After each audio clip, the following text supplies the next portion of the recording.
안녕하세요. 국내 농구 전문 유튜브 에어볼입니다. 저는 루키의 이동환 기자고요. 제 앞에 두 분 나와 계십니다. 인사하시죠. 예, 안녕하세요. 델리 스포츠 한국의 최정석 기자입니다. 네, 안녕하세요. 점프볼 민중구입니다. 예. 인사 두 번째 하고 있어요. 제가 모르고 녹화 버튼을 안 눌러가지고 예, 죄송합니다. 그래서 멘트를 좀 빨리 쳤고요. 이제 요 멘트도 똑같은 멘트입니다. 일주일 만에 끝났습니다. 네. 4전 전승으로 네. 챔피언 결정전이 월수금이 맞죠? 예, 그렇죠. 월수금일. 네. 일주일 안에 4경기가 모두 끝나면서 자, 어제 이제 KGC가 플레이오프 10연승으로 우승을 달성을 했습니다. 역사적인 기록을 세웠고 설린저가 MVP를 탔습니다. 솔직히 예상 못 했잖아요. 이 정도로 일방적일 줄 몰랐어요. 이 정도로. 사실 가장 예상을 못한 건 동환 형이 아닐까라는 생각을 해보고요. 그렇지. 왜냐면은 그럼요. KGC가 4대0으로 이겼는데 동환 형은 4승 3패의 KCC 승을 예상했기 때문에 어떻게 보면은 이 예측이 정말 정반대. 그러니까 진짜 정반대의 수를 한 거잖아요. 그냥 네. 이건 농구를 모르는 사람이 했어도 저보단 잘 맞췄을 거예요. 아니 나는 오히려 약간 그런 것도 있어요. 왜냐면 동환 형이 맥은 정확히 짚었는데 그걸 정반대로 본 거지. 왜냐면 그래서 오히려 동환 형의 분석을 정반대로 돌리면은 오히려 그게 맞을 수 있다니까. 난 그 생각 때문에 날 죽이는 거야. 살리는 아니 거야. 그러니까 생각을 해봤어. 이 정도로 아니 이 형이 농구를 안 보는 형이 아닌데 이 정도로 정반대를 예상을 했다는 거는 분명히 예상한 포인트를 180도 뒤집으면 그게 정답이다. 약간 그렇게 그렇죠. 되는 거야. 오히려 이제 그러니까 정반대로만 바꾸면 되는 거지. 그래서 물론 놀리는 것도 있는데. 그래서 약간 그런 거에서 오히려 그래서 저 동환이 형의 약간 생각이 궁금하더라고요. 왜냐면은 어떻게 예상을 했길래 4승 3패가 나왔고 그러면 그걸 반대로 뒤집어 볼까? 약간 그런 생각을 해보거든요. 형 도피했잖아요. 도피요? 네. 그게 무슨 말씀이지? 전주 1, 2차전 가고 안양 3, 4차전 다 안 왔더만. 아니 그게 무슨 도피예요. 배정이 그렇게 된 거지. 아니 오해가 있으신데 아니 제가 안 그래도 다른 타 방송에서도 욕을 많이 먹고 지금 이제 안양 3, 4차전 안 온 게 어떤 안양 팬들을 피하기 위함이 아니냐. 응? 뭐 이런 어떤 이제 일각의 의혹이 있습니다. 실제로. 하지만은 전혀 그렇지 않아요. 저는 KCC가 이번 시즌 제 담당팀이고 안양은 또 다른 어떤 기자의 담당팀이기 때문에 그리고 배정이 그렇게 된 거예요. 1인 1사잖아요. 제가 알기로는 그 체육관별로 나누셨다고 그러지 않았나요? 예? 뭐라고요? 체육관. 체육관별로요? 담당 체육관. 담당 체육관? 그게 뭐 어떤 아닌가? 의미죠? 아니면 말고. 예. 아니 아무튼 전주는 제가 이번 시즌에 울산과 더불어 가장 많이 간 곳이기 때문에 예, 그래서 간 거고 예, 아무런 의도가 없습니다. 예. 아니 KGC 팬분들 예? 만나면 반갑게 인사해 주시겠죠. 과연 그럴까? 예. 아니 정말 그럴까? 오해입니다. 예, 제가 무슨 특정 팀을 응원한다든지 이런 건 아니고 예, 아무튼 그 얘기는 뭐 이제 넘어가고 일단 이제 최영석 기자가 말한 그 포인트는 잘 잡았지만 반대로 갔다는 거. 이게 이제 어떻게 보면 맞는 말인 게 일단은 첫 번째 제가 그 KCC 승리를 예상한 이유 중에 하나가 아마 이 설린저 40분? 이 7.4선승제에서는 안 된다. 라고나가 너무 빠르다. 뭐라고 설명을 해야 되지? 일단은 1차전이 가비지가 나면서 그 반대로 뒤집어. 예. 설린저 7차전이어도 40분 가능하다. 라거나 체력이 비등비등하다. 이렇게 바꾸면 되는 거지. 아니 일단 내가 봤을 때 1차전에서 원사이드 게임이 나오면서 일단 설린저가 뭐 크게 뭐 무리할 이유가 없었죠. 예, 그리고 KGC가 오래 쉬었다는 것을 이제 너무 좀 그렇게 크지 않게 봤던 게 아닌가. 예, 그래도 쉬면서 체력 세이브 충분히 한 건데 아닌가 그런 생각이 들고요. 그리고 예, 거기다가 3차전까지 가비지가 나오면서 설린저는 뭐 아무런 체력 문제 없이 예, 갈 수 있었고 그리고 이제 앞선 싸움에서 KCC가 까다롭다. 모비스와 다르다. 이런 얘기를 제가 했던 걸로 기억을 하는데 까다롭지 않았다. 오히려 모비스보다 더 털렸어요. 앞선 싸움에서는. 오히려 KCC 앞선의 부진이 이번에 최대 페인이었죠. 그렇죠. 이재도가 완전히 살아났어요. 이재도가 완전히 살아났고 전성현은 진짜 말도 안 되는 어떤 공포심. 그렇죠. SNS에 사실 게시물을 잘 올리는 민중구 기자가 올리지 않죠. 올리지 않는. 진짜 잘 올리지 않는데 전성현의 사진을 올리면서 칭찬을 하는 그런 글까지 올렸습니다. 진짜 역대 최고예요. 제가 봤을 때. 제가 제 눈으로 본 슈터 중에는 조성민보다 더 좋은 선수 같아요. 예. 지금 상태에선. 지금의 페이스는. 예. 네.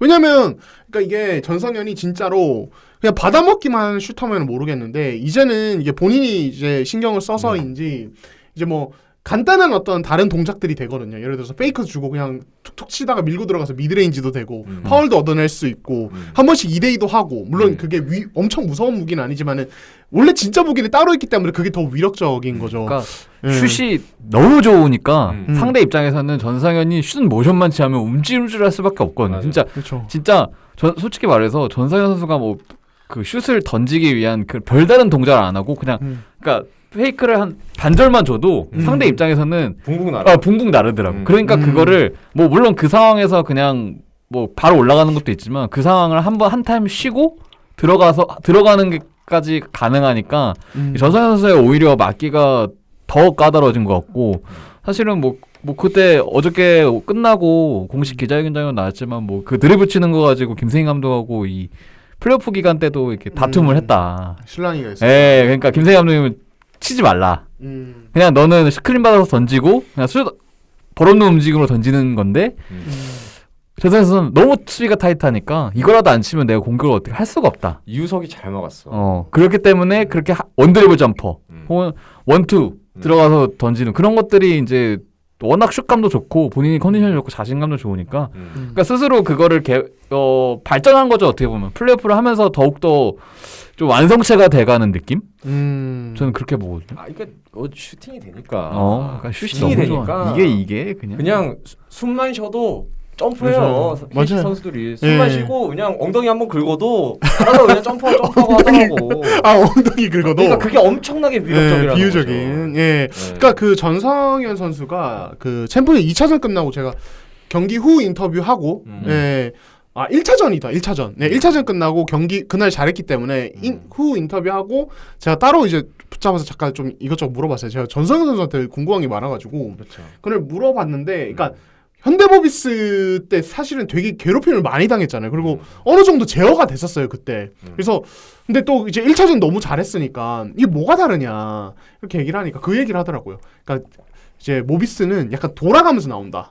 한 명씩 5분 대기조처럼 돌아가면서 나와서 이게 지친다. 근데 KCC는 김지환과 유병훈을 전담 마크를 특히 김지환을 전담 마크를 시키는데 그게 지치는 게 너무 보인대요. 자기가 조금만 움직여도 그 따라다니라고 정신이 없어서 공격할 때 지쳐서 아무것도 못하는 게 보여서 오히려 편하다. KCC가 이런 얘기도 하더라고요. 전성현 선수 본인은. 그래서 2차전 때는 좀 라거나의 어떤 헬프 수비랑 이런 것들로 어느 정도 KCC가 또 전성현을 잘 막았는데 근데 3차전에서는 또 완전히 터지면서 이게 전성현은 봉쇄가 안 되는 선수구나 이 선수도.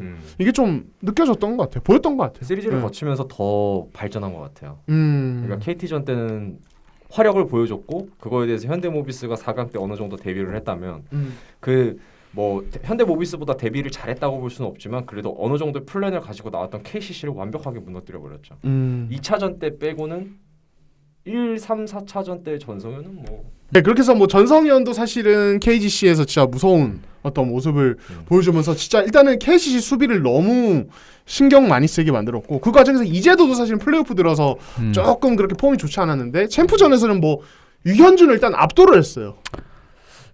예. 유현준 선수한테는 미안하지만 유현준 선수는 정신이 나갔죠. 사실 1차전부터 거의 혼이 나간 상태였어요. 그러니까 이게 이재도랑 뿐만 아니라 변주현 선수도 그냥 소위 말해서 털어먹었어요. 그러니까 유현준 선수가 사실은 장단점이 굉장히 뚜렷한 선수고 사실 그 단점 중에 가장 큰 부분이 결국에는 수비였는데 사실 전창진 감독님은 뭐 모르겠어요. 그 내부적인 평가는 어쩔지 모르지만 일단 겉으로는 항상 이제 유현준 선수의 수비에 대해서 뭐 그 정도로 나쁘진 않다. 그러니까 어느 정도 하는 수준이니까 그 정도로 바닥은 아니다. 약간 그런 식으로 항상 그래도 믿음을 보였고 어쨌든 뭐 중요한 순간에 그러니까 좀 옆에 정창용이나 이런 선수들한테 좀 의존을 하긴 했지만 그래도 그 대인 방어만큼은 사실은 크게 그러니까 뭐 떨어진다라고 평가는 안 하셨던 걸로 제가 기억을 하거든요. 근데 사실은 이번 시리즈에서는 뭐 유현준 선수 사실은 챔피언 결정전이 처음이기 때문에 맞죠? 처음 맞죠?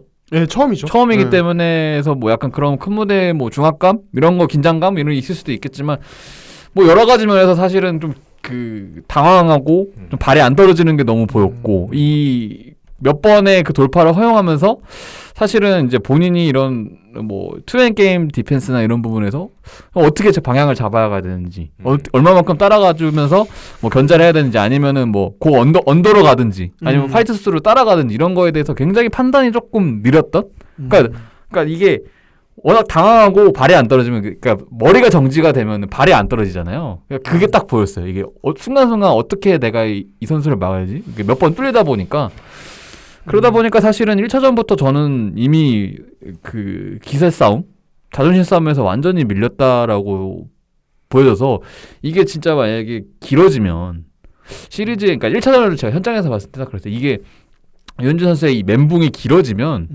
가둬진 싸움이 아예 안 될 수도 있겠다라는 거를 생각을 했는데 이게 너무나 KG 선수들은 기가 살아가지고 그다음부터는 유현진 선수가 이렇게 반격의 카드를 내기가 굉장히 힘들더라고. 사실 유현진 선수보다 더 크게 심각했던 건 김지한 선수예요. 유현진 선수는 그래도 공격에서 뭔가 자기 플레이를 하려고 노력을 했었죠. 수비야 뭐 아쉬웠지만. 근데 김지한 선수는 공격 수비 다 안 됐어요. 이번 시리즈에서는 보여준 게 없습니다. 챔피언 결전전 때는. 그렇죠. 3점 슛은 김지한 선수가 3점 슛 던지면 모두가 다 웃어요. 상대편은. 네, 진짜로. 문성곤 선수가 3점 슛 던지는 거랑 똑같습니다. 오히려 땡큐예요. 위력이 없는 공격이거든. 근데 그 3점 슛을 계속 던졌고 돌파할 때 썰린저가 굉장히 잘 마크를 해줬고 오세근 선수랑 그러니까 할 수 있는 게 없었어요. 이번 시리즈 때 김지한 선수는 사실 수비에서 전성현 선수를 아예 못 막았지.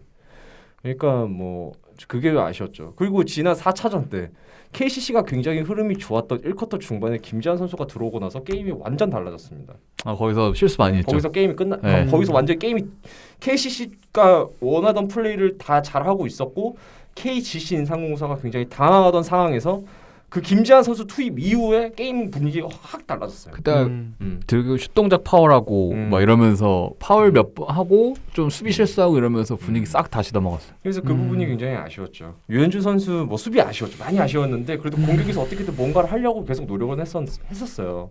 그래서 저는 50 정도는 그래도 했다고 보는데 김지한 선수가 이번에 기대받은 거에 비해서는 굉장히 좀 아쉬웠죠. 네, 유병호 선수 이렇게 뭐 많이 나오지 않은 선수들을 얘기하기 좀 그렇고요. 이진욱 선수도 이번에 많이 벽을 느꼈던 것 같고 사실 3차전 때 3차전이었죠. 3차전 때 그때 졌을 때 이진욱 선수의 그 연속 실책 2번은 굉장히 뼈 아팠죠. 네. 특히 그 노마크 찬스에서 레이업 안 올라가고 패스 준 거는 그 선수가 굉장히 그 큰 무대를 얼마나 크게 그 압박을 받고 있었는지를 정확하게 보여주는 상황이었고 그래서 KCC 앞서는 사실 정창영 선수 말고는 이번 시리즈에는 사실은 빵점을 주고 싶을 정도로 아쉬웠어요. 정창영 선수가 아킬레스건 부상이 좀 있는 상황에서도 그래서 사실 안 알려줬죠. 그런 큰 부상이 있음에도 이번 시리즈에서 KCC 선수 중에서 제일 잘했습니다. 네. 라거나까지 포함해서 제일 잘했어요. 정창영 선수. 그렇죠. 정창영만이 유일하게 제 목소리. 그러니까 이게 이제 미주 기자 안 그래도 언급을 했는데 정창영이 시즌 말미부터 계속 이 아킬레스건 쪽에 이제 부상이 있었고 이게 이제 4강에서 5차전까지 가면서 이 피로가 계속 누적되면서 또 이제 이게 좀 심해졌고 챔프전 때도 사실은 그래서 부상 상태를 고려하면은 잘 하기가 되게 어떻게 보면 힘들 수 있는 상황이었는데 되게 잘해줬어요. 그리고 그리고 이정현 같은 경우도 이제 사실은 1차전 끝나고 최영석 기자가 현장에서 전창진 감독에게 물어봤었어요. 이정현 손가락 문제 혹시 있지 않느냐. 왜냐면 경기 중에 계속 만지고 붕대하고 있고. 근데 전창진 감독은 이게 아무래도 부상 노출을 꺼려해서인지 아무 문제 없다라고 이야기를 했는데 단칼에 잘라서 버렸어. 좀 상처받았어요. 좀. 그렇죠. 그래서 최영석 기자 정말요? 약간 뻘쭘했는데 사실은 왼쪽 손가락 인대가 이제 다친 상황, 인대를 다친 상황. 그러니까 그러다 보니까 사실은 그냥 100%끼리 붙어도 KCC는 앞선에서 어떤 에너지 레벨이라든지 어떤 경기력 이런 게 좀 밀릴 수 있는 상황이었는데 거기에 부상까지 겹치면서 좀 더 힘든 상황까지 갔던 것 같기도 하고요. 그래서 전주체육관 가면 굉장히 덥잖아요. 관계자분들이 말씀해 주신 건데 일부러 덥게 좀 했다. 왜냐면은 그 정창현 선수 아킬레스건 쪽이 이렇게 빨리 그래도 주변 그 공기가 더워져야 그래도 몸이 빨리 풀리니까 열이 나야지. 맞아요. 그래서 전자랜드와의 4강 시리즈 때 이런 일화도 있었죠. 전자랜드는 약간 추운 느낌이고 체육관이. 3사는 약간 쌀쌀한. 전주는 약간 되게 덥고. 맞아 더워요. 그 차이에서 그 승패가 갈렸다라는 이런 비하도 있지만. 그렇죠. 예. 뭐 근데 그럼 뭐 그 우스갯소리고요. 네. 아무튼 그 정도로. 예, 그 정도 그러니까 그런 변수들이 사실은 그러니까 시리즈 전체적으로 크게 밖에서 보면은 그냥 경기력 차이, 어떤 실력 차이가 제대로 드러났고, 근데 또 비하인드에서는 그런 부분들도 어느 정도 작용을 조금씩 했다 이렇게 볼 수 있을 것 같아요. 근데 반대로 저는 뭐 KC 선수들이 못한 것도 못한 거지만 그들이 못하게끔 보인 KGC 인삼공사 앞선의 파괴력은 대단했다. 그렇죠. 예. 기가 막혔다. 변준영 보세요. 변준영 아니 이게 뭐 챔피언 결전전이 첫 경험이라고 해가지고 뭐 유현준 선수나 뭐 이런 선수들이 이재도도 처음이에요. 생각보다. 예. 이재도 선수도 처음이었고 심지어 변준영 선수도 처음이에요. 그렇죠. 근데 그들은 처음인 것 같지가 않아. 정말 대단했어요. 보셨어요? 그렇죠. 그거? 네. 와. 그러니까 이재도 선수는 화려하진 않았는데 수비나 공격이나 굉장히 탄탄하게 보여줬어요. 정말 나는 무서웠어. 되게 그런 거 있잖아요. 이재도 선수가 그렇게 큰 선수는 아닌데 코트 위에서 보면 굉장히 커 보여요. 그리고 수비할 때도 어느샌가 나타나가지고 붕 떠서 가제트 파일 이렇게 나오는 것처럼 딱 쳐내고 막 이런 게 많아요, 진짜로. 그런 거 보면은 이재도 선수가 이번에 도끼 좀 품어먹거나 정말 도끼 품었구나. FA니까 예비 FA니까. 그렇죠. 이제 오늘부터 FA 이제 내일부터인가요? 내일 설명회. 네, 그죠? 아 오늘부터다. 오늘부터 FA 하고 딱 내일 됐잖아요, 설명회. 그죠? 네. 그리고 변준호 선수는 그 깡다군 진짜 인정해줘야 돼요. 그러니까 이게 참 뭐라고 기가 막힙니다. 멋있어. 멘탈이 최고예요, 최고. 그러니까 이게 사실은 운동 선수에 대해서 너무 섬세하고 이런 거보다 오히려 약간 겁없고 그냥 이제 막 뭐 어쩌라고 약간 이런 마인드가 너무 좋아요. 예, 변준영 진짜 그런 마인드를 가지고 있는 것 같아요. 예, 진짜로. 아니 너가 뭔데? 하나도 안 쫄더라고요. 누군데? 너 정준영? 나 변준영이야. 이런 거 있잖아요. 예, 아니 2차전에서 그 긴박한 상황에서 챔프전 처음 뛰는 선수가 와 어떻게 스텝백 3점에다가 결국엔 돌파해서 5색은 득점 그런 여유는 저는 그 장면을 그게 진짜 그 장면을 보고 인삼공사가 하겠구나라고 생각을 했었어요. 그 왜? 장면에서. 비슷한 장면이 있었어요. 2007, 2008 보스턴 셀틱스 때 뭐또 1차전 때 폴 피어스가 또 시작. 3점 슈팅 페이크 모션을 준 다음에 부딪히고 3점을 던지고 그걸 들어간 다음에 게임이 거기서 셋이 됐어요. 뱅크샷으로 그렇죠. 들어갔죠. 뱅크슛으로 들어갔죠. 예. 저는 그 모습을 봤습니다. 변준호 선수. 근데 그때 폴 피어스도 세레머니를 했고 변준호 선수도 세레머니를 했잖아요. 예. 약간 비슷하더라고요. 느낌이 있었어요. 역시 이게 다르구나. 뭔가 다르구나. 예. 너무 좋다. 질려. 아 진짜. 게임. 아니, 질린다. 셀틱스 얘기는 언제쯤 안 들을 수 있을까요? NBA 최고의 팀이었으니까. NBA 최고. 역대 최고의 팀이니까. 예, 미친 그렇습니다. 것 같아요. 이걸 저희 반응은 그러니까 청취자분들이 좀 약간 이해를 못 하실 수도 있는데 이 얘기를 전 어제도 들었고요. 이 얘기를 정말 뭔가 플레이 하나가 본인이 기억하는 2007-2008 시즌의 보스턴 플레이와 약간 비슷한 점이 있으면 예. 그 얘기가 매일 나와요. 만약에 일주일 동안 그 장면이 있으면 일주일 동안 이 얘기를 계속 뭐 듣거든요. 포인트가 얘기하면 뭐 론도 얘기 아존 론더, 리온 포우, 제가 에디 하우스, 제가 그런 거 전 레이커스 팬이었는데 코비 브라이언트 팬이고 라마 오드메 팬이었는데 제가 이 얘기를 다 안다니까요. 예. 그러니까 저는 이번 전성현 선수한테 레이 앨런을 봤고요. 맞죠. 오세근 선수한테 케빈 가넷을 봤어요. 네, 진짜로. 근데 썰린저는 약간 미치겠습니다. 다른 존재. 네. 네. 미치겠어요. 아, 진짜로. 그렇죠. 네. 썰린저가 공교롭게도 뭐 그냥 우연이지만 그 후에 몇 년 뒤에 보스턴에서 뛰게 되죠. 그래서 그러니까 이제 실제로 뭐 정규 시즌 중에도 끝나고 뭐 이런저런 얘기할 때, 그러니까 저는 설린저가 보스턴 얘기를 되게 많이 했어요. 네, 많이요. 근데 이게 그러니까 저는 두 가지에서 생각이 들어요. 하나는 자기가 그 명문 구단에서 주전으로 뛰면서 그런 위대한 선수랑 뛰었다는 거에 대한 어떤 자부심, 프라이드가 굉장히 있어 보였고, 근데 너무 멋있더라고요. 예, 그러니까 여유 있게. 그리고 이거 딱 봐도 한국 기자들 입장에서도 웬만하면 아는 이름들이거든요. 케빈 가넷 정도면은 NBA를 안 봐도 아는 이름이에요, 사실은. 그러니까 우리도 친다서 다다다 치고. 지나가는 아이스크림 먹는 꼬마 아이도 알아요. 케빈 가넷이면 NBA 역대 최고의 파워포워드였다는. 어떻게 알아, 걔네들이. 넘버 1 파워포워드였다는. 걔네들은 케빈 가넷 그 이후에 태어났을 거예요. 케빈 가넷 은퇴하고 태어난 애일 수 있어요. 예. 상상 속의 사람이라고. 그리고 저는 이거는 그냥 개인적인 생각인데 그 얘기를 하는 거 보면서 나는 NBA 갈 거야 다시. 약간 어떤 그런 어떤 목표 의식이 NBA에 대한 어떤 그런 것들이 느껴지더라고요. 아, 너무 멋있어요. 그러니까 설린저가 사실은 인스타그램은 잘 뭐 안 올리는데 어제 트위터에 막 이것저것 많이 올렸어요, 글을 엄청. 근데 그 중에 하나가 같이 우승 사진 찍은 거 딱 올리면서 트위터 제레드 설린저 검색해 보면 아마 계정이 나올 텐데, 내가 보람 있다고 생각하면 보람이 있다는 거야. 약간 이 글과 함께 우승 사진을 딱 올렸더라고요. 그러니까 이게 주변에서 만류를 그러니까 이거 여기서는 제 내피셜입니다. 그런 글을 올리는 거 보니까 주변에서는 왜 굳이 한국을 가서 뭐 하느냐. 왜냐면 원래 NBA 도전 다시 하려고 했었으니까 그런 분위기가 있었을 것 같아요. 그런 글을 올리는 맥락에서. 근데 한국에서 어쨌든 증명해냈고 이제는 더 아마도 더 이제 다른 곳으로 가겠죠. 예, 더 높은 곳으로 가는 발판이 마련이 된 게 아닌가 설린저는. 더 좋은 곳 혹은 돈을 더 많이 받은 곳 뭐 그쵸. 그렇게 갈 수도 있죠. 제가 봤을 때는 설린저는 NBA랑 뭐 당장 뭐 10일 계약을 한다든지 이런 식으로 스타트를 끊을 것 같긴 하거든요. 검증이 기본적으로 NBA에서 검증이 됐고 이제 건강하다는 것까지 40분 뛰면서 검증을 해버려서 설린저 얘기가 네. 나왔으니까 뭐 자연스럽게 넘어가면 저는 사실 제러드 설린저에 대해서 이런저런 말들이 되게 많아요. 처음에 왔을 때 뭐 저도 얘기했지만 그 공백기가 있었고 또 예전에 뭐 폭행 사건이나 뭐 이런 여러 가지 문제가 있어가지고 좀 우려가 된다라고 말씀드렸잖아요.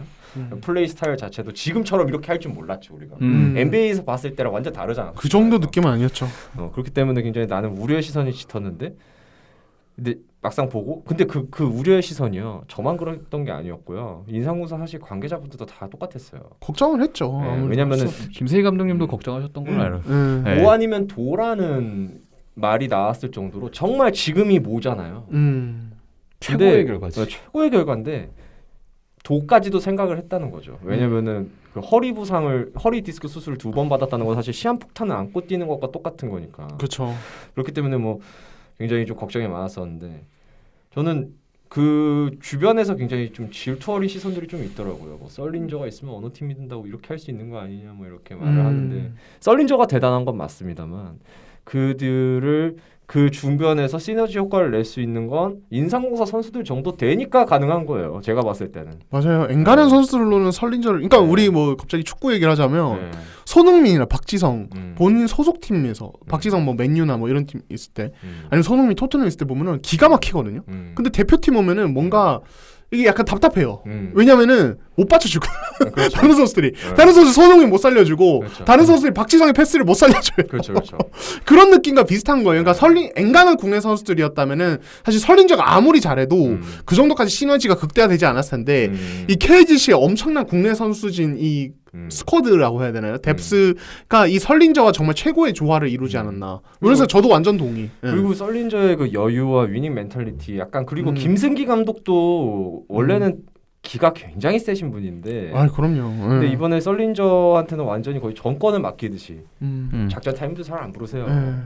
거의 뭐 설린저가 원하는 대로 다 그냥 뭐 프리롤도 프리롤이라고 해야 될지 모르겠지만 하여튼 뭐 거의 다 맡기셨고 자유 프리덤을 줬어. 그러니까 선수들도 그러니까 신나서 더 잘하는 것 같고 거의 얼굴 붉힌 적이 없었죠. 이번 플레이오프 6강 4강 챔피언 결정전 내내 이런 게 없었을 걸요 한 번도. 김세희 감독님은 이런 게 없었을 거야. 박수 치다 열심히 박수와 격려 한 번 이제 타임아웃 그래서 그게 그러다 보면 전반이 끝나 있어. 그러면 전반에 만약에 스코어가 벌어지면 그대로 그냥 격려 박수 그러고 나서 경기가 끝나거나 혹은 좀 타이트해지면 그때 이제 좀 집중해서 그때 딱 타임아웃 딱딱딱 끊어주고 그때만 좀 잡아주고 포인트만 잡아주고 사실은 이제 거의 원래도 그냥 근데 공격에 있어서는 사실은 굉장히 선수들이 알아서 풀어가는 거를 조금 그 장려하셨던 분이시고 수비에 대해서만 좀 이렇게 타이트하게 좀 했던 걸로 알고 있기 때문에 원하시는 틀이 있죠. 네. 수비에 대해서는 그것만 지키고 공격에서는 사실은 안 던지면 오히려 뭐라고 하는 약간 그런 유형이어서 그리고 굉장히 여우라고 생각했던 거는 1, 2, 3차전을 보시면 썰린저가 초반에 공격을 막 주도해서 하진 않았어요. 그러니까 약간 몇 번 이렇게 슈팅 던져보고 오늘도 수비가 좀 빡세네? 라거나가 계속 막았으니까 그럼 오세근을 계속 살려줘요. 오세근은 못 막을 수가 없죠. 지금 상황에서의 오세근, 플레이오프에서의 오세근은 지금 은퇴한 하승진이 돌아와도 못 막아요. 그런 그 정도로 위대한 선수이기 때문에. 근데 송교창 선수 몸도 안 좋지. 그리고 사실 4번 포지션도 아닌 선수가 건강한 오세근을 정면으로 맞상대하는 거 쉽지 않죠. 너무 힘들어요. 하프코트 오펜스에서는 오세근을 막을 수 있는 선수가 몇 없어요. 그렇죠. 정규리그 때를 상상하면 안 됩니다. 우린 다른 존재를 보고 있는 거잖아요. 그렇죠. 예, 그냥 진짜 오리온 이승현 정도 와야 오세근 제어하니 많이 이런 얘기가 나오지. 그렇죠. 엔간한 그냥 빅맨인 선수도 누구도 사실 잘 못 막아요. 오세근은. 이승현 선수를 폄하하는 건 아니지만요. 썰린저 선수를 옆에 두고 있는 지금 현재의 오세근은 이승현 선수도 막기 어려울 거예요. 못 막아요. 지금 똑같을 거예요 아마. 거의 근데 사실 수비가 없듯이 이렇게 했잖아요 농구를. 오세근 선수가 정말 잘했어요 이번에. 맞아요. 점프슛도 좋았고요. 근데 그런 것도 있었고 사실 뭔 말하려고 그랬지 내가. 근데 하여튼 뭐 그래서 썰린저가 굉장히 좋았고 근데 4차전 때 보니까 KCC가 변칙 수비를 들고 왔잖아요. 맞아요. 송교창이 맞고 옆에서 트랩으로 썰린저가 들어오면은 이제 헬프로 이제 라거나가 들어오거나 국내 선수가 들어오거나 그거를 또 기가 막히게 잘 빠져 이렇게 가서 헬프 들어오기 전에 던져버리고 다 들어가고 정말 저는 이런 농구를 어떻게 다시 볼 수 있을까? 우리가 다시 볼 수 있을까? 정말로. 그러니까 설린저가 진짜 저는 그냥 개인적으로는 설린저가 너무 대단한 선수고 설린저의 농구가 좋은 게 뭐 화려한 스텝백 기술과 뭐 어떤 화려한 패스 이런 게 아니라 너무 코트판을 이 경기 상황, 전술적인 상황과 어떤 상대가 꺼내드는 카드 이런 것들을 너무 다 읽고 거의 뭐 손안에서 주무르듯이 하는 어떤 맞아요. 이런 영리함, 농구에 대한 높은 이해도, 예, 이게 정말 대단한 것 같아요. 그러니까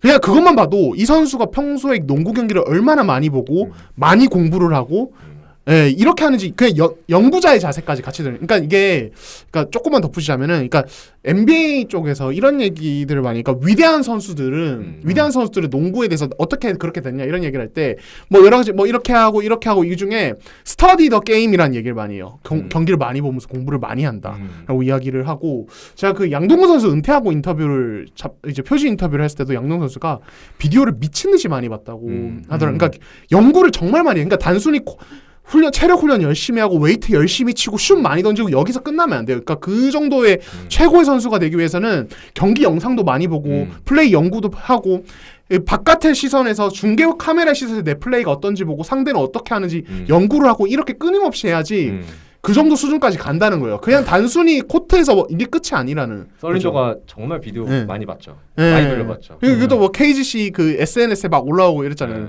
예, 그러니까 그런 것들을 보면서 아마 제 생각에는 KGC 국내 선수들도 그런 설린저의 모습을 옆에서 많이 지켜봤을 거고 오히려 또 굉장히 좋은 어떤 본보기와 자산이 되지 않았을까. 국내 선수들에게, 다른 선수들에게 저렇게 하는구나. 저런 선수들은 그런 게 되게 좋은 것 같아요. 농구 보면서 충격을 먹었던 게 2번인데 썰린저가 2번째라면 전 첫 번째는 루이스 스콜라를 현장에서 봤을 때 월드컵 2019년 그 러시아나 뭐 코트디부아르, 중국, 나이지리아 이런 선수들을 봤을 때는 막 크게 와닿는 게 없었어요. 그냥 신체 조건 좋구나, 운동 능력 좋구나. 되게 뭐 러시아 보면 되게 영리하게 한다. 뭐 스타 선수는 없었지만 그때는. 근데 스콜라를 보면서 딱 느꼈던 게 지금 썰린저를 딱 볼 때랑 느낌이 똑같아요. 딱 중간에서 나이도 많이 먹었고 은퇴 직전에 있는 선수였는데 패스 하나 주고 들어가고 3점 던지고 안에서 골밑에서 받아서 넣고 다 읽고 있는 거죠. 그 판을. 심지어 대한민국이라는 팀을 처음 봤는데도 러시아라는 팀을 처음 봤는데도 다 판을 읽고 하는 느낌이 들었어요. 저희 결국엔 준우승을 했잖아요. 굉장히 잘했잖아요. 그 충격을 이번 썰린저한테 느꼈던 것 같아요. 정말 저는 그래서 이번 시즌이 너무 좋았던 건 사실 시리즈가 10전 전승으로 끝나면서 굉장히 좀 일찍 끝난 감이 없지 않아 있긴 한데 그래도 너무 재밌었다고 느꼈던 거는 썰린저를 봤기 때문에 우리. 그렇죠. 그런 고차원의 어떤 플레이를 하는 선수를 또 볼 수 있을까? 이게 외국 선수가? 그러니까 사실은 국내에서 아직도 KBL 감독들에게 외국 선수는 말썽을 일단 컨트롤해야 되는 선수 첫 번째로 엄청 센 자존심과 말 안 듣는 부분이 분명히 있을 수 있고, 그리고 기본적으로 그런 어떤 오히려 농구에 대한 이해도가 떨어지는 선수들 지역 방어 시키면 잘 못하고 그러니까 이런 것들 그래서 사실은 이게 특히 해외 농구 보는 팬분들이 많이 코웃음을 치는 대표적인 멘트 중에 하나가 한국 농구를 배워야 된다라는 이제 국내 감독들의 어떤 멘트인데 사실은 그 어떤 멘트가 그런 맥락에서 나오는 거예요. 그렇죠. 그러니까 외국에서 막 외국 선수 데려왔는데 이 선수들 지역 방어 이해도도 너무 떨어지고 전술 이해도가 떨어져서 하나부터 다시 가르쳐야 해. 왜냐면 개인기의 어떤 피지컬 위주로 하던 선수들이 분명히 그런 선수들은 떨어지니까. 그러니까 그런 부분에 대한 멘트거든요. 근데 설린저는 그냥 웬만한 그냥 국내 선수들보다 훨씬 낫고 그냥 거의 뭐 코칭 스태프 수준으로 농구를 이해하고 있으니까 그러다 보니까 그러니까 김세희 감독이 할 게 없다고 말하는 게 사실은 그런 부분일 거예요. 그런 게 떨어지는 선수들은 다 짚어주고 훈련도 다시 하고, 예를 들어서 크리스 맥컬럼만 해도 지역 방어가 안 돼서 넌 그냥 서 있어. 다른 선수들이 더 뛰면 돼. 이런 식으로 가르쳤는데 설린저는 자기가 알아서 픽앤롤 할 때 내가 서 있어야 될 위치 다 조정하고 상대 수비에 따라서 내 공격 방법도 조정하고 감독 역할을 다 자기가 해버리니까 코트에서. 저는 그러니까 지금 형들이 공격에 대해서 이제 조금 중점적으로 말했잖아요. 근데 음. 저는 좀 수비도 굉장히 대단하다라고 보는 부분이 있어요. 그러니까 동환이 방금 크리스 맥컬러 얘기를 잠깐 했지만 어저께 이제 우승을 확정 짓고 나서 이제 이재도 선수가 공식 인터뷰를 들었고 제가 끝나고 좀 따로 물어볼 게 있어서 이재도 선수 따로 인터뷰를 하고 얘기를 좀 나눴는데 약간 그 본인의 그 크리스 맥컬러 그 외국 선수들 얘기가 나오니 지나가는 외국 선수들이 나오니까 조금 굉장히 한이 많이 맺혀 있는 듯한 얘기를 하더라고요. 그러면서 크리스 맥컬러 지나가서 하는 말이고 사실은 여기서 자세하게 얘기를 더 하고 싶은데 그런 자리가 없지 아직 그런 자리가 아니라서 좀 아쉽지만 그래도 말씀을 드리면 맥컬러 있을 때는 수비가 너무 힘들었다. 수비를 아예 안 하니까 그리고 그렇다고 해서 공격을 잘하냐 공격에서도 무득점 나오고 득점이 안 나오고 원하는 득점이 안 나오고 공격을 성공을 못 시키니까 그것도 힘들었다. 그래서 그나마 KGC 국내 선수 정도 되니까 우리가 중간 정도 유지한 거 아니겠냐. 진짜 너무 힘들었다 그때. 약간 그렇게 약간 송구를 하더라고요. 그러니까 맥컬러 때는 확실히 수비 특히 수비에 대해서는 도움을 거의 못 받았다라고 볼 수 있고 제가 그 얘기를 왜 꺼내냐면 그 챔피언 결전전 라거나와 챔피언 결전전 특히 라거나의 플레이 스타일을 조금 잘 생각을 해보시면 라거나가 본인 공격이 좀 안 풀릴 때 좀 두 가지 풀어가는 게 두 가지가 있어요. 첫 번째는 빅맨이지만 굉장히 달리기가 빠르기 때문에 트랜지션으로 이지샷을 넣는 거. 두 번째는 저는 공격 리바운드 잡아서 풋백 득점으로 그 본인 감각을 살리는 게 전 그게 딱 라거나가 어떻게 보면 공격이 좀 안 풀리고 본인의 장점이었던 중거리가 좀 안 들어갈 때 약간 그런 식으로 풀어가거든요. 왜냐면은 솔직히 말해서 포스트업을 치는 스킬이나 이런 것들은 좀 떨어지기 때문에 그런 좀 본인의 활동량과 그런 뭐 연속적으로 점프를 하면서 이렇게 경쟁력을 발휘할 수 있는 걸 살려서 하는 게 라거나만의 좀 컨디션을 찾는 과정이라고 저는 개인적으로 생각을 하는데 사실 이번 시리즈에 보면은 라거나 선수가 그런 풋백 득점, 공격 리바운드를 연속으로 따내면서 풋백 득점을 넣는 경우가 사실은 생각해보면 거의 안 나왔다고 보여지거든요. 저는. 거의 봉쇄됐죠? 그 네. 옵션 진짜. 그게 왜냐면 설린전 선수가 리바운드를 할 때 정말 타이트하게 박스아웃을 했고 그다음에 힘의 균형에서 솔직히 안 밀리고 근데 더군다나 박스아웃을 더 철저히 하되 리치가 훨씬 더 기니까 그 리바운드 싸움에서 붙어주는 게 저는 진짜 인상 깊더라고요. 그러다 보니까 라거나 선수가 사실은 그 1차전 때는 리바운드를 10개도 못 걷어냈어요. 근데 이게 저는 진짜 의미 있게 봤거든요. 왜냐면 라거나라는 존재는 사실은 리바운드 10개는 얼마나 뛰어든 리바운드 한 20분을 뛰어도 리바운드 10개는 그냥 밥 먹듯이 하는 선수인데 사실은 그런 리바운드 상황에서의 몸싸움 과정에서 굉장히 설린저가 사실은 저는 공격에서도 물론 설린저가 이번 시리즈에서 앞섰지만 저는 그런 리바운드 그리고 사실 2차전이 어떻게 보면 설린저한테는 좀 고비 아닌 고비였잖아요. 뭐 그렇죠. 여러 가지 이슈가 겹치면서 이제 고비 아닌 고비였는데 그때도 사실은 본인의 공격을 어떻게 보면 고집할 수도 있어요. 왜냐하면 그만큼 본인의 스킬셋에 대한 자부심도 있고 분명 자신감도 있기 때문에. 근데 오히려 그 상황에서 좀 설린저가 분위기를 팀으로 그러니까 KGC 쪽으로 분위기를 가져오는 장면을 보면은 그 라거나에 대한 대인 방어를 굉장히 타이트하게 하면서 뭐 디플렉션을 한다든지 혹은 이제 슛 컨테스트를 굉장히 뭐 확실하게 해준다든지 이런 약간 수비에서 약간 흐름을 찾아가는 과정. 저는 그런 거에 대해서도 굉장히 이 선수가 진짜 공격에서만 모든 걸 쏟아내는 선수가 아니구나라는 거를 저는 그 부분에서 굉장히 많이 느꼈고 물론 공격은 왜냐면은 너무 잘해. 그러니까 어떻게 도움 수비가 들어와도 대처가 다 형들이 다 말했던 게 다 맞고 너무 잘하니까. 근데 저는 그래서 오히려 이런 수비적인 부분이 상대적으로 좀 가려진 부분이 있는데 저는 굉장히 이 선수가 그 본격적으로 좀 수비를 내가 해야겠다라고 마음 먹고 특히 리바운드 싸움에서는 진짜 확실하게 싸움을 해주더라고. 그런 부분에 있어서 설린저는 정말 사실 뭐 반쪽짜리 선수라는 그러니까 외국 선수들한테 사실은 그런 얘기를 많이 하잖아요. 공격을 뭐 한 20점, 25점 넣는데 이 선수한테 수비까지 바라면 KBL 안 왔다. 약간 그런 얘기가 있잖아요. 그러니까 그 정도로 그걸 두 개를 밸런스를 갖춰서 두 개 다 이렇게 정상급 기량을 유지하기가 쉽지 않은데 이번 시리즈에서의 설린저는 저는 사실 두 가지 다 보여줬다. 그래서 수비적인 부분에 대해서는 기여도도 굉장히 컸다. 이렇게 좀 저는 보고 있거든요. 근데 수비 에너지는 국내 선수들도 진짜 대박이었어요. 문성호 선수 그 공격 리바운드. 그건 여전하더라고요. 여전하고 그것도 파이팅 넘치고 이재도 선수 아까 말했던 것처럼 이렇게 중간중간에서 다람쥐처럼 날아가지고 이렇게 잡아내는 거. 변준영 선수 수비가 변준영 선수는 뭐 제외하고 오세근 선수도 사실은 굉장히 좋았죠. 림 프로텍팅 능력을 보여줬어요. 이번에. 헬프 디펜스 진짜 잘 기가 가졌죠. 막혔어요. 그러니까 썰린저도 40분 안에 수비의 힘을 다 쏟을 수는 없지만 전반에 라거나를 봉쇄해요. 정서말처럼. 근데 이제 후반에는 사실 뭐 리바운드 뺏기고 막 먹힐 수 있거든요. 그렇죠. 4차전 때는 그래가지고 역전 당할 뻔했죠. 솔직히 말하면은 네. 위기가 좀 있었지만 1, 2, 3차전을 보면 딱 그 힘을 줘야 될 때 주고 안 줘야 될 땐 딱 빼고 이런 타이밍을 굉장히 잘 보는 느낌.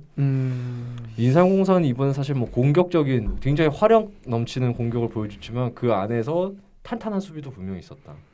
KCC 선수들 보면요, 시리즈 다시 이렇게 팬분들 다시 보시면 제가 제일 싫어하는 펌프 페이크를 계속해요, 진짜로. 가드부터 센터까지 다 펌프 페이크를 합니다, 막. 안 속아요, 인삼공사 선수들은. 안 속습니다. 왜? KCC 선수들은 외곽슛이 없으니까. 네. 던지면 땡큐니까 계속 펌프 페이크 하게 만드는 거예요, 그냥. 어차피 돌파만 막으면 되거든요. 그렇죠. 네. 그러니까 KCC는 그러니까 그런 어떤 그 팀의 스키마라고 하죠. 기본적인 컨셉부터가 그러니까 전찬희 감독이 강조하는 게 나는 아직도 2점 슛이 중요하다고 생각하고 3점을 많이 던지는 트렌드로 갔지만 나도 결국 2점 슛이 되게 중요하다고 생각한다라고 누차 강조를 해왔고 그 기조를 가지고 계속 시즌을 치렀는데 이 KGC랑 결국 붙었을 때 뭐냐면은 2점 싸움에서 KGC가 전혀 안 밀리는 상황에서 3점에서는 압도적인 차이가 났어요. 어쨌든 그렇죠. 전성현은 물론이고 다른 선수들의 기본적인 3점 능력 자체에서 갭이 났단 말이에요. 그러니까 특히 2차전을 보면은 1차전도 그래요. 그러니까 1차전 처음에 전반에 접전 갔을 때 보면은 2점 싸움에서는 KGC가 안 밀려요. 그냥 대단히 가는데 KGC는 그냥 한 방 한 방 3점 그냥 기회 날 때마다 빵빵빵 터트려 주니까 서서히 벌어지는 거예요. 분위기는 그렇게 안 밀린 것 같은데 갭은 자꾸 발생해. 그러니까 이게 결국에는 저는 그런 생각도 들더라고요. 이게 이번 시즌을 경험하면서 전창진 감독께서 어떤 생각을 했을까. 그러니까 어제 끝나고는 이제 뭐 수치스럽다는 멘트도 하셨던데, 그러니까 아마 분명히 다시 복귀를 해보실 거란 말이에요. 이 KCC의 이번 시즌 혹은 이제 그 챔프전에서 패배 이유에 대해서. 그래서 저는 그것도 궁금해요. 이게 과연 어떤 변화로 이어질까? KCC의 변화? 그러니까 뭐 로스터 변화도 있지만 어떤 컨셉의 변화라든지 이게 슈터라는 게 되게 지금 그러니까 한 4, 5, 6년 전과 지금은 좀 가치가 다르구나. 혹은 3점 슛의 가치가 다르구나라는 걸 혹시 느끼셨을까? 아니면 뭐 혹시 그래도 또 다른 부분을 생각하실까요? 예를 들어서 송교창은 결국엔 3번으로 뛰어야 된다든지 뭐 이런 부분들. 그래서 이게 저는 그래서 또 하나 궁금한 게 향후에 KCC가 어떻게 바뀔 것인가. 예, 그것도 궁금하긴 일단 해요. 송교창 3번을 고민하기 전에 일단 재계약을 해야죠. 그렇죠. 일단 그거부터는 아직은 우리 팀 선수가 아니잖아요. 그렇죠. 재계약부터 해야죠. 네. 그 KCC는 아마 이번 시리즈에서 그 포드의 부재를 조금 많이 3, 4번 라인의 부재를 좀 많이 느끼지 않았을까라는 저는 생각을 해봅니다. 왜냐면은 정규 시즌까지는 사실은 3번 사실상 포드 없이 농구를 했어요. 포드가 거의 3가드 농구. 송교창이 유일할 정도로 그러니까 오세근 선수도 사실은 뭐 빅맨으로 분류가 되지만 사실상 현 시점에서 역할은 4번이잖아요. 국내 4번.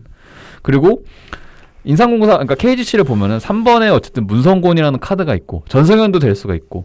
그러니까 이 라인업이 이게 변준영이 이제도 투가드를 안 쓰면 이제도 전성현, 문성곤, 오세근, 설린저 이렇게 나가고. 그런데 이 라인업에서는 뭐 동환이 형이 말한 대로 2점 싸움에서 전혀 밀리지 않고 활동량에서도 그렇다고 밀리지 않고 3점 슛도 전성현이라는 카드가 확실하게 있기 때문에 전혀 밀리지가 않는 그런 라인업이고.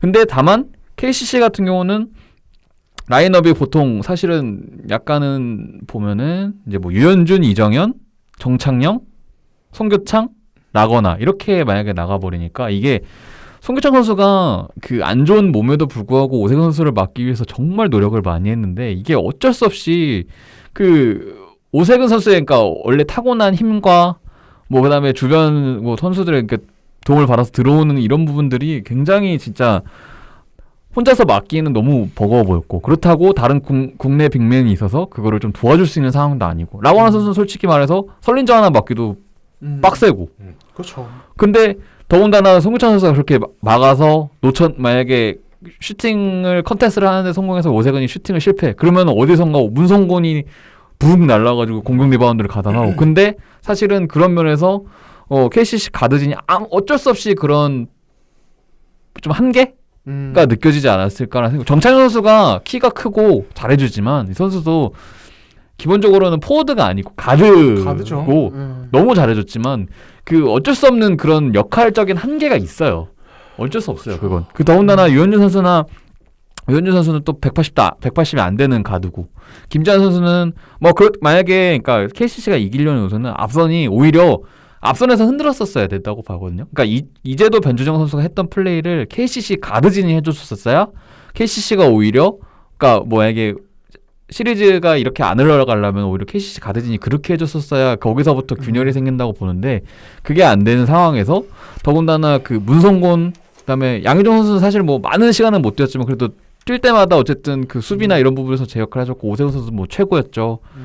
그러다 보니까 근데 KCC는 포워드가 아예 없어요. 송교창 빼고는 없어요. 송교창 선수 혼자 거기서 고군분투 다 하면은 사실은 여러 가지 면에서 굉장히 좀 뭐 아쉬운 부분들이 있었기 때문에 김상규가 나와도 사실은 그걸 채우기 힘들고 그러니까 뭔가 되게 그쪽 라인이 이렇게까지 허술했었나라는 게 약간은 느껴지는 거예요. 왜냐하면 원래 사실 KCC가 정규 시즌 때 너무 잘해줬잖아요. 3가드로 해서 그거 약점을 메우고 활동량으로 메우고 뭐 트랜지션으로 메우고 했는데 결국에는 이게 딱 놓고 보니까 진짜 국내 빅맨이 없는 게 조금 굉장히 크게 다가오는 것 같아요. 그러니까 결국에는 그거를 또 우리가 간과하지 말아야 될 게 사실 KCC는 막판에 좀 흔들렸어요.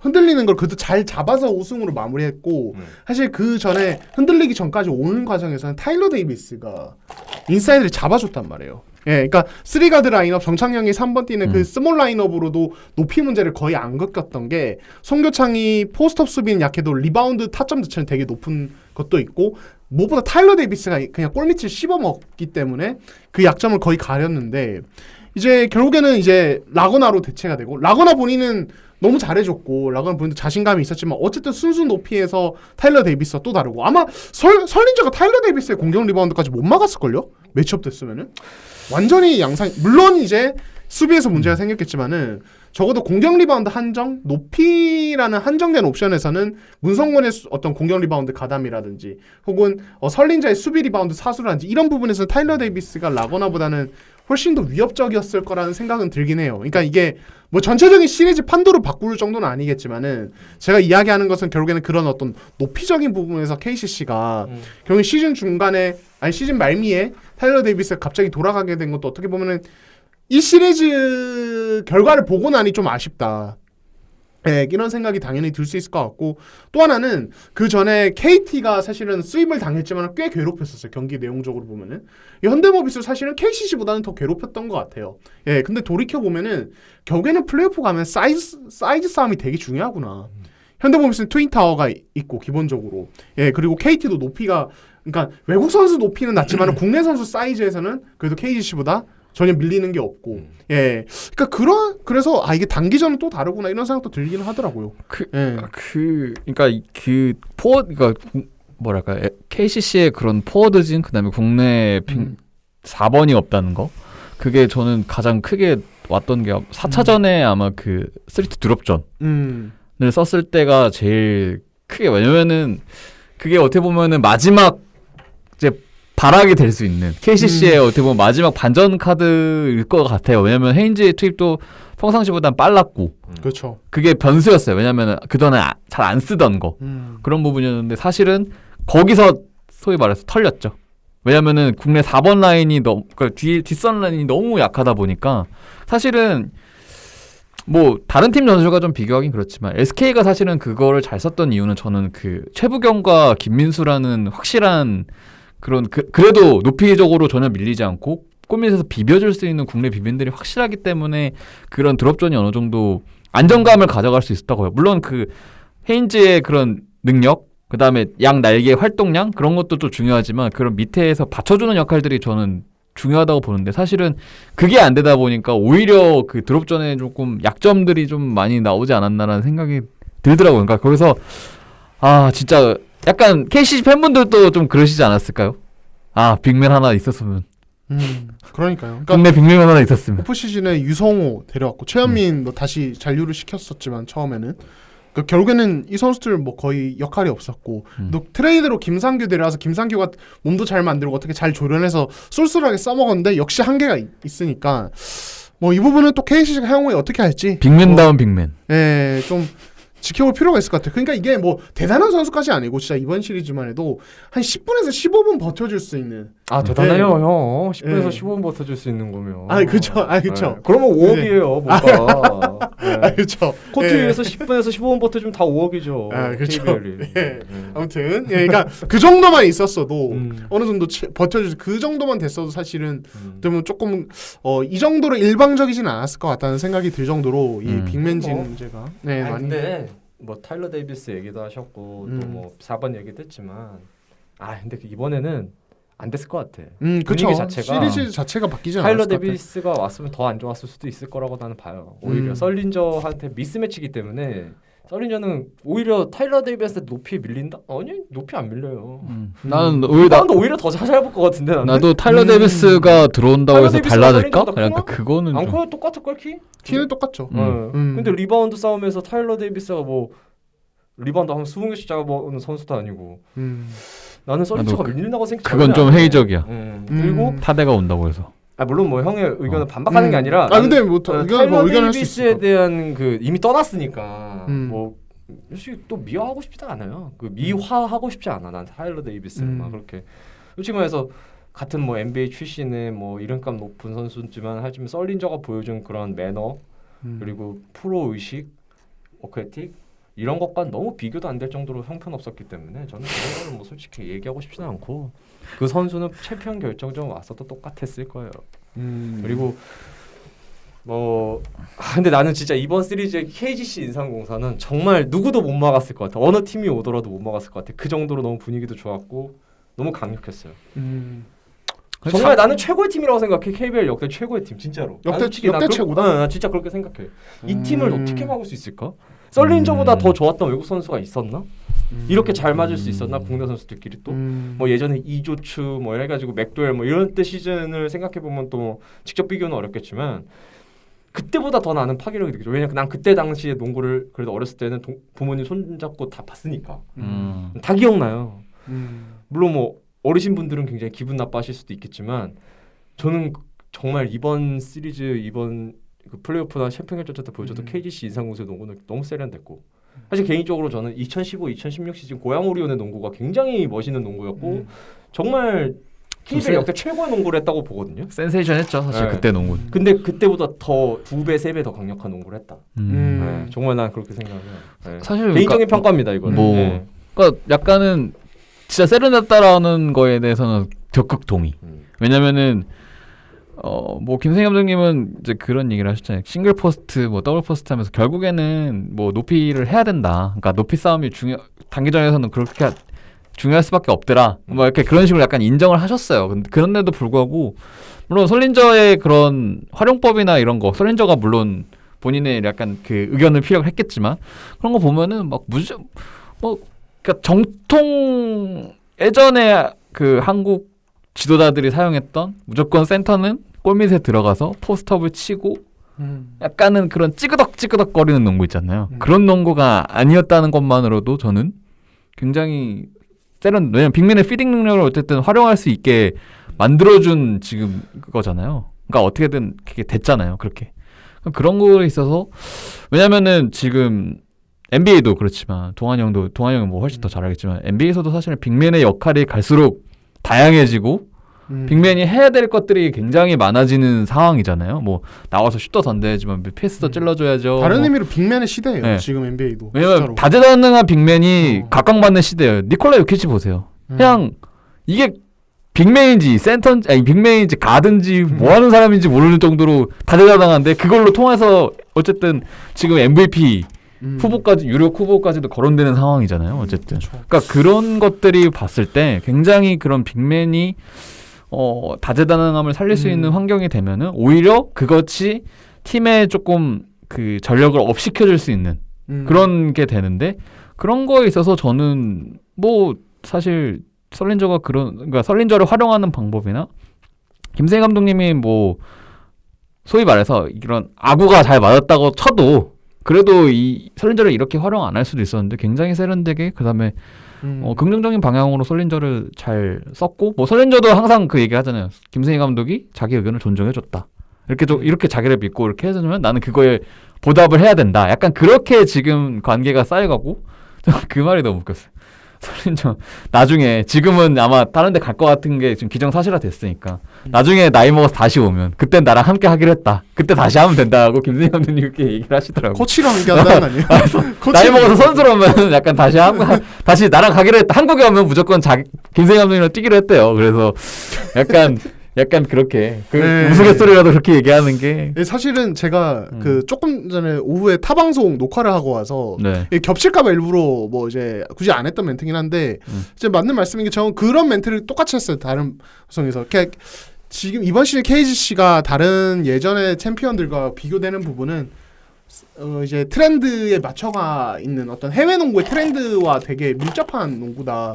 빅맨이 컨트롤 타워 역할을 하고 그로 인해서 어떤 창출된 스페이싱을 가드들이 림어택을 하고 다른 선수들이 어택을 하는 슈팅 역할 림어택으로 그렇게 하는 그게 사실은 지금의 어떤 새로운 농구 트렌드거든요. 빅맨이 패싱 게임과 컨트롤 타워 역할을 주도하는 그게 사실은 KBL에서 나오기 힘든 게 사실은 왜냐면은 KBL에서 어쨌든 외국 선수의 그 역할을 주기가 힘들어요.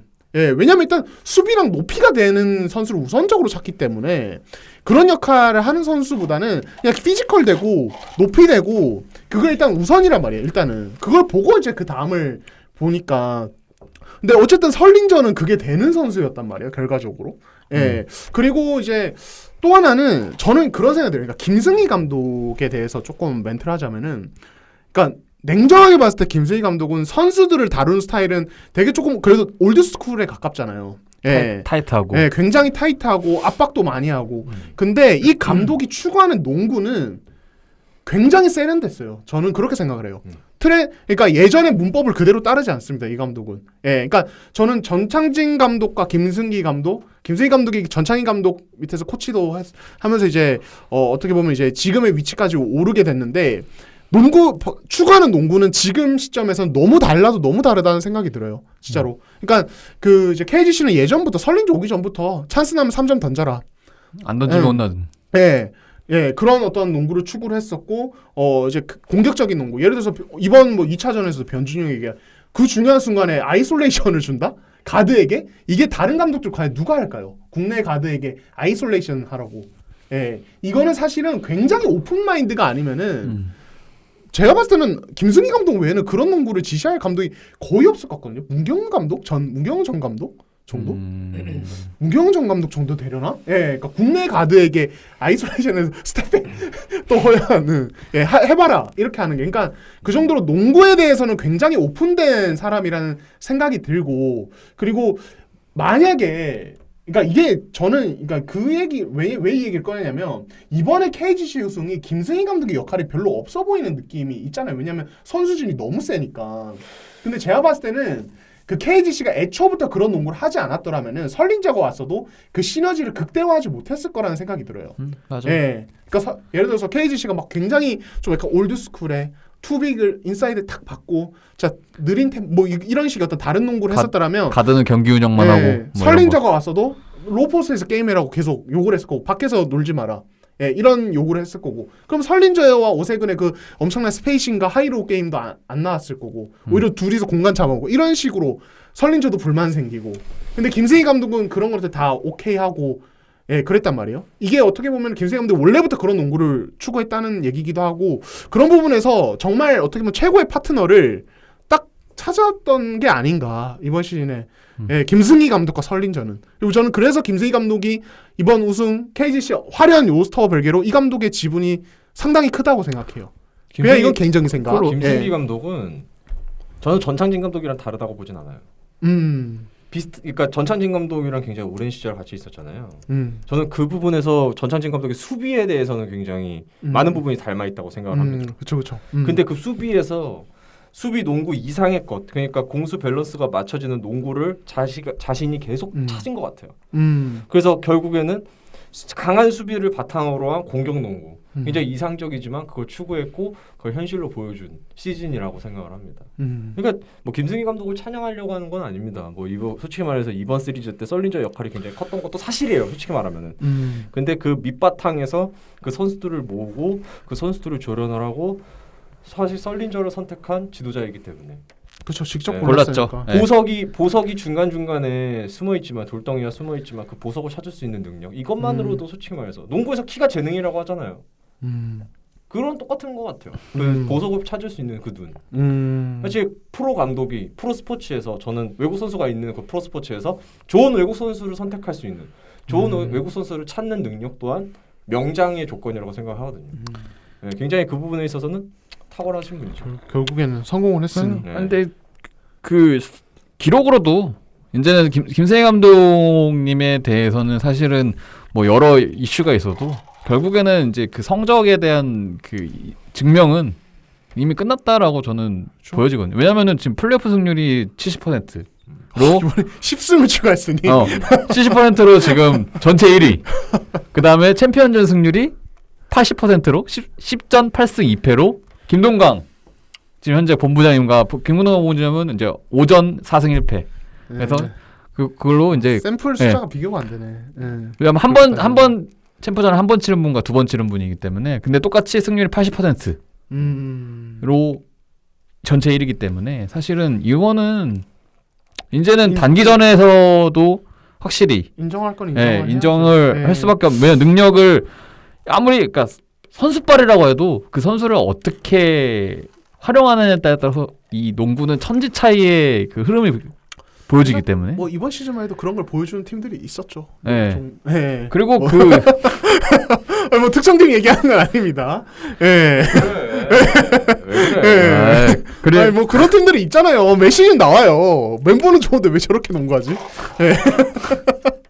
예. 이거 예, 그렇습니다. 통합 우승 후에 이정현이 나갔음에도 그 4년간의 어떻게 보면은 이제 수집과 그러니까 이 팀을 만들어가는 과정을 거친 후에 또 이렇게 만들어냈고 이런 거 보면은 확실히 본인 스타일도 있고 그렇죠. 그러니까 성적도 분명히 내고. 뭐 이제 스타일상 명과암이 있을 수 있는 장단이 있을 수 있는 감독이지만 뭐 인정할 건 인정할 멋있더라고요. 하고, 예, 공은 진짜 근데- 대단한 부분은 네, 그렇더라고 멋있더라고. 대단하더라고요. 아무튼 근데 또 이제 과연 김세희 감독님도 FA시잖아요. 그렇죠. 근데 뭐 재계약하지 않겠어요? 이거는 그러니까 원래부터 이제 한간에 떠들었던 루머가 재계약의 조건은 우승이다.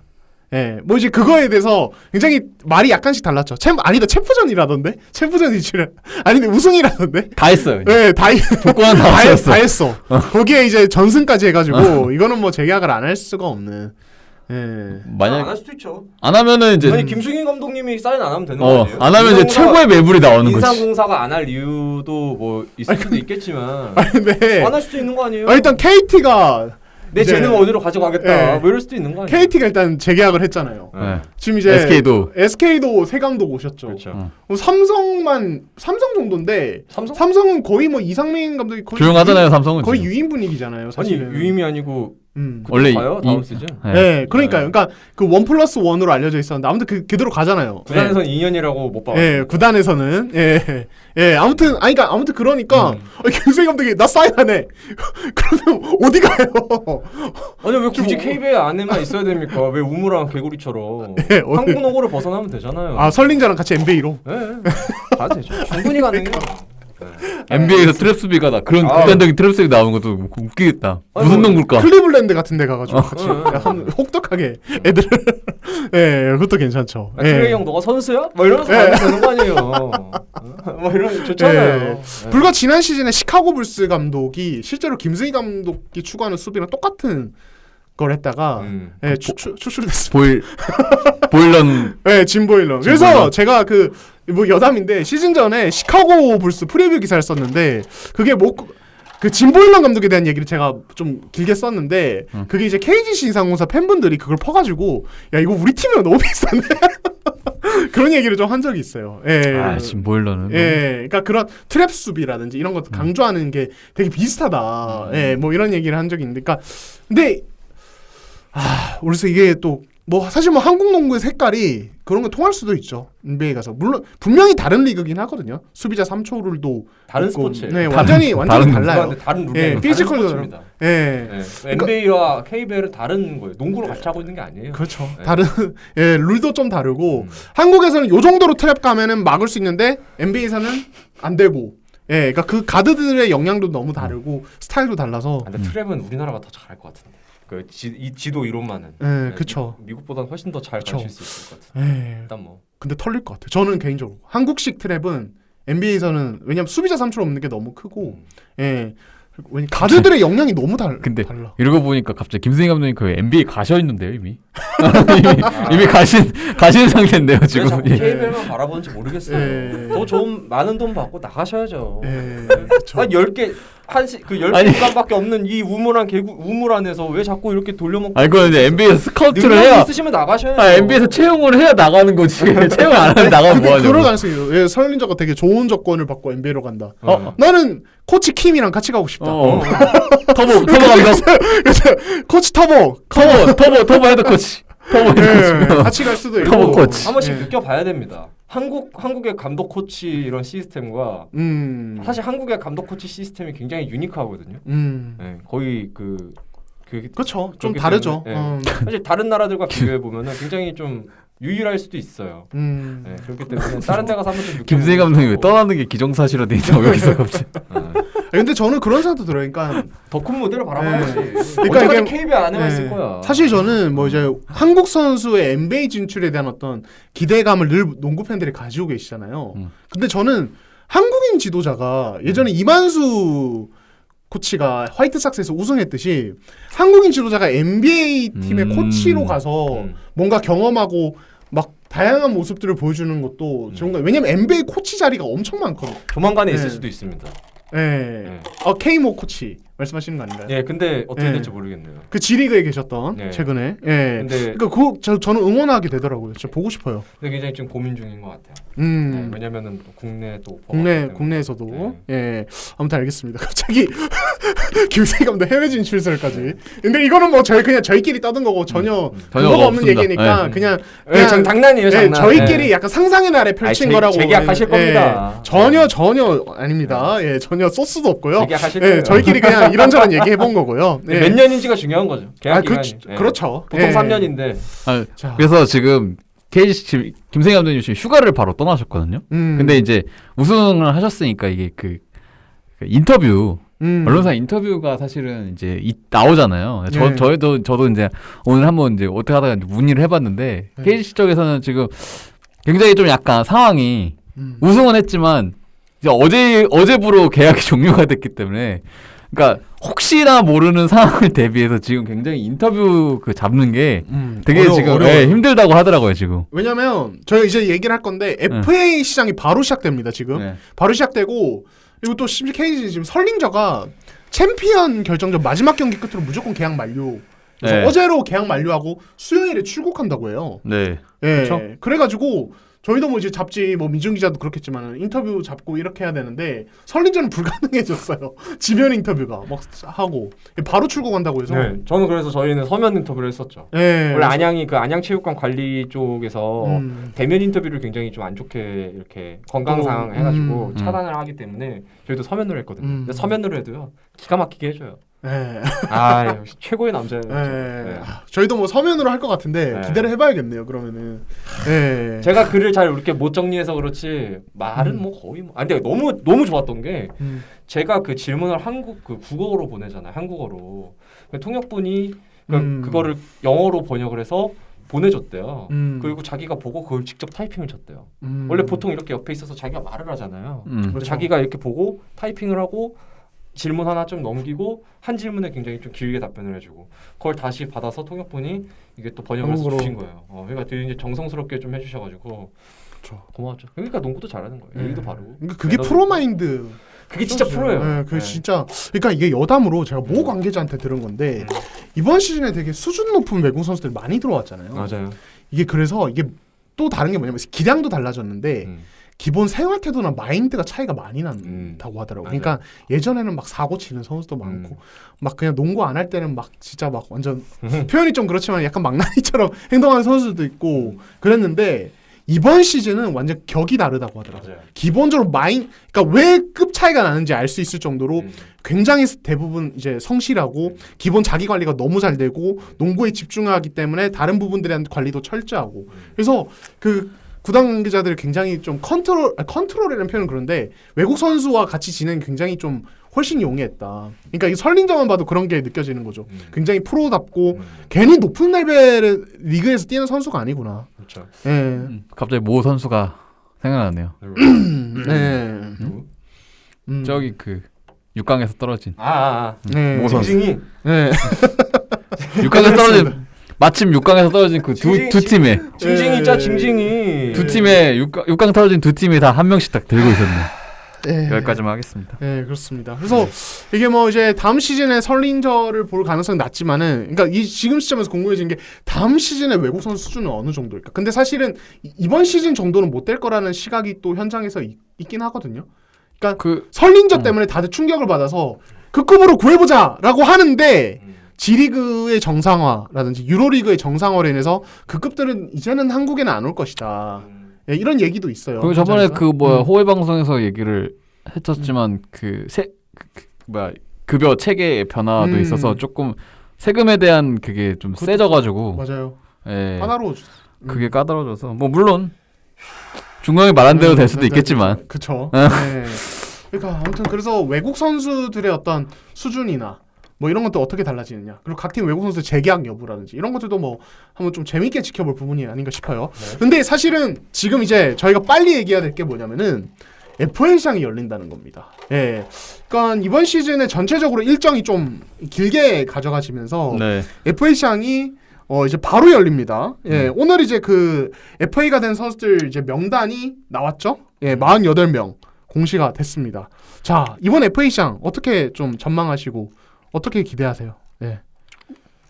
일단 뭐 송교창 선수가 그리고 이재도 선수가 얼마만큼 움직이냐에 따라서 사실은 이 흐름이 좀 바뀌지 않을까? 왜냐면 그 두 선수가 지금 제일 크고 최대어죠. 사실 이재도 선수 같은 경우는 뭐 여러 가지 사실은 뭐 아쉬움을 표하는 분들도 계셨잖아요. 그러니까 뭐 공격성이 너무 강한데 그에 비해서 뭐 가드로서의 능력은 떨어지는 게 아니라 좀 떨어지면 어때? 공격성이 이렇게 잘하는데 약간 활동량도 좋고 수비도 잘하고 그렇다고 해서 패스를 아예 못하는 것도 아니고 그렇기 때문에 사실은 이재도 선수의 그 주가도 굉장히 높아지는 걸로 알고 실제로 좀 원하는 팀들이 굉장히 있는 걸로 네. 지금 알려지고 있고요. 그러니까 저희가 이제 지금 오늘 5월 10일에 공시가 되면서 바로 지금 일정상 바로 그 이제 구단과 선수 간의 자율협상이 시작이 네. 됐어요.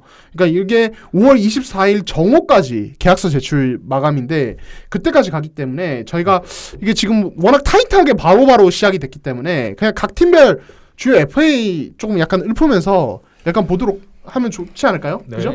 예. 자, 먼저 DB는 사실은 뭐 큰 FA는 없습니다. 김태술 은퇴를 했고 김태용, 배강률이 FA가 됐습니다. 근데 배강률이나 김태용은 제가 듣기로는 DB가 그래도 웬간하면 재계약을 하려고 한다는 얘기는 듣긴 했거든요. 예. DB는 지금 구단 자체 내 셀러리 캡 정리도 지금 힘든 상황이라서 그렇죠. 네, 뭐 다른데 힘쓸 여유가 없고요. 이 선수들 어떻게 후려칠 건 후려치고 예, 올릴 건 올리고 적정가에 잡으려고 할 또 것 두경민 선수가 또 FA를 앞둔 음. 시즌이기 때문에 또 원래 FA 앞둔 시즌에는 원래 좀 약간 그 책정을 해주는 그런 게 있기 때문에 그렇죠. 뭐 DB는 김태형은 사실 뭐 지난 시즌에 워낙 안 좋았기 때문에 이번 시즌이라고 할게요. 이번 시즌 워낙 안 좋았기 때문에 좀 깎이지 않을까 이런 생각도 들고 배강률은 조금 더 올려주지 않을까. 여기 여유가 없어서 사실 네, 크게 하긴 셀러리가 네. 엄청 빡빡하긴 해요 이 팀. 네, 그렇습니다. 자, 그리고 삼성 김동욱, 강발, 김현수, 성기빈, 이종구, 임동섭 이렇게 되는데 역시 눈길을 끄는 건 아무래도 김동욱, 김현수, 임동섭입니다. 예. 어떻게 보세요? 김현수는 주가가 조금 올라가 있을 텐데. 눈길을 끄나요? 아니 그래도 삼성에서. 예. 김동욱은 뭐 적정가에 뭔가 하지 않을까. 이거는 근데 저 취재가 지금 안 된 부분이라서. 김동욱 선수는 제가 시즌 중에 들었을 때는 결국에는 이 선수도 나이가 워낙 지금 40이 넘어서 그러니까 본인의 의지, 본인의 그런 생각에 따라서 아마 움직이는 걸로 알고 있고 사실 모르겠어요. 뭐 특별하게 뭐 있나요? 오늘은 네. 사실 명단이 이제 나왔고요. 네. 챔피언 예선이 어제 끝나가지고 뭐가 저희 취재가 아예 안 됐으니까 그냥 자, 명단만. 명단만. 좋습니다. 빠르게 볼게요. 그러면 SK 김민수, 김준성, 양우섭, 장문호 이렇게 패스. 패스. 예. 그래도 양우섭 선수는 뭔가 기회를 양우섭 선수는 김준성 선수는 제가 알기로는 그 명지대 코치로 갈 수도 있다라는 얘기 들었는데 근데 이게 또 그 얽힌 게 좀 있어서 이게 정확하게 좀 풀려야지 간다고 하더라고요. 그렇습니다. 예. 코치 지도자 쪽으로 가능성이 있다. 모교로. 예, 좋습니다. 그리고 LG 이관우 축구 선수. 옛날 수원 삼성 이관우.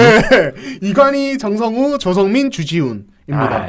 이관희는 또 대여 중에 하나인데 사실은 제가 그 지난주에 LG 그러니까 이관희 선수랑 연락을 좀 했었어요. 왜냐면 뭐 섭외하려고 방송 섭외하려고 연락을 했는데 이제 원래 이번 주나 다음 주에 같이 뭐 이렇게 하려다가 그 이제 아무래도 FA이기 때문에 민감한 시기이기 때문에 LG군에서 뭐 계약을 하고 좀 하면 안 되겠느냐. 아니 자기네 선수도 아닌데 왜? 네, 근데 이관희 선수가 요청했어요. 구단에 조금 그래도 한번 확인해달라. 그러니까 이것만 봐도 LG와 이관희 사이 어떤 링크가 강하게 형성되어 있다. 조성원 감독님이 계약할 때까지 끝까지 따라간다 그랬어요. 그런 멘트를 주장하셨어요. 조성원 감독님이 진짜 끝까지 따라간다. 그러니까 이관희는 웬만하면은 섭섭지 않게만 대우해주면은 일단 팀 멘탈리티 자체가 달라지게 만드는 선수이기 때문에 그렇죠. 정말 팀 분위기 완전히 바꿔놨죠. 좋습니다. 자 그리고 오리온 김강선, 박재현, 한호빈, 허일영입니다. 한호빈도 은근히 주가가 올랐어요. 한호빈 주가가 이번에 많이 올랐어요. 시즌 막판에 조금 약간 좀 안 좋긴 했는데 그래도 전체적으로 보면은 한호빈이 주가가 많이 올라 있고 허일영도 나름 뭐 굵직한 선수라면은 노장이긴 하지만 이제는 그리고 전자랜드 사실 뭐 인수 관련해서 지금 이슈가 있어서 지금 당장 이거에 집중할 수 없을 것 같긴 한데 뭐 내부 회피가 그렇게 뭐 핵심 선수는 없습니다. 뭐 김정현, 이현, 임준수. 임준수 선수 핵심이잖아요. 임준수 선수는 핵심이죠. 임준수 선수는 뭐 적정가에 뭐 재결하지 않을까요? 팀 분위기를 다르게 만들어준 선수라.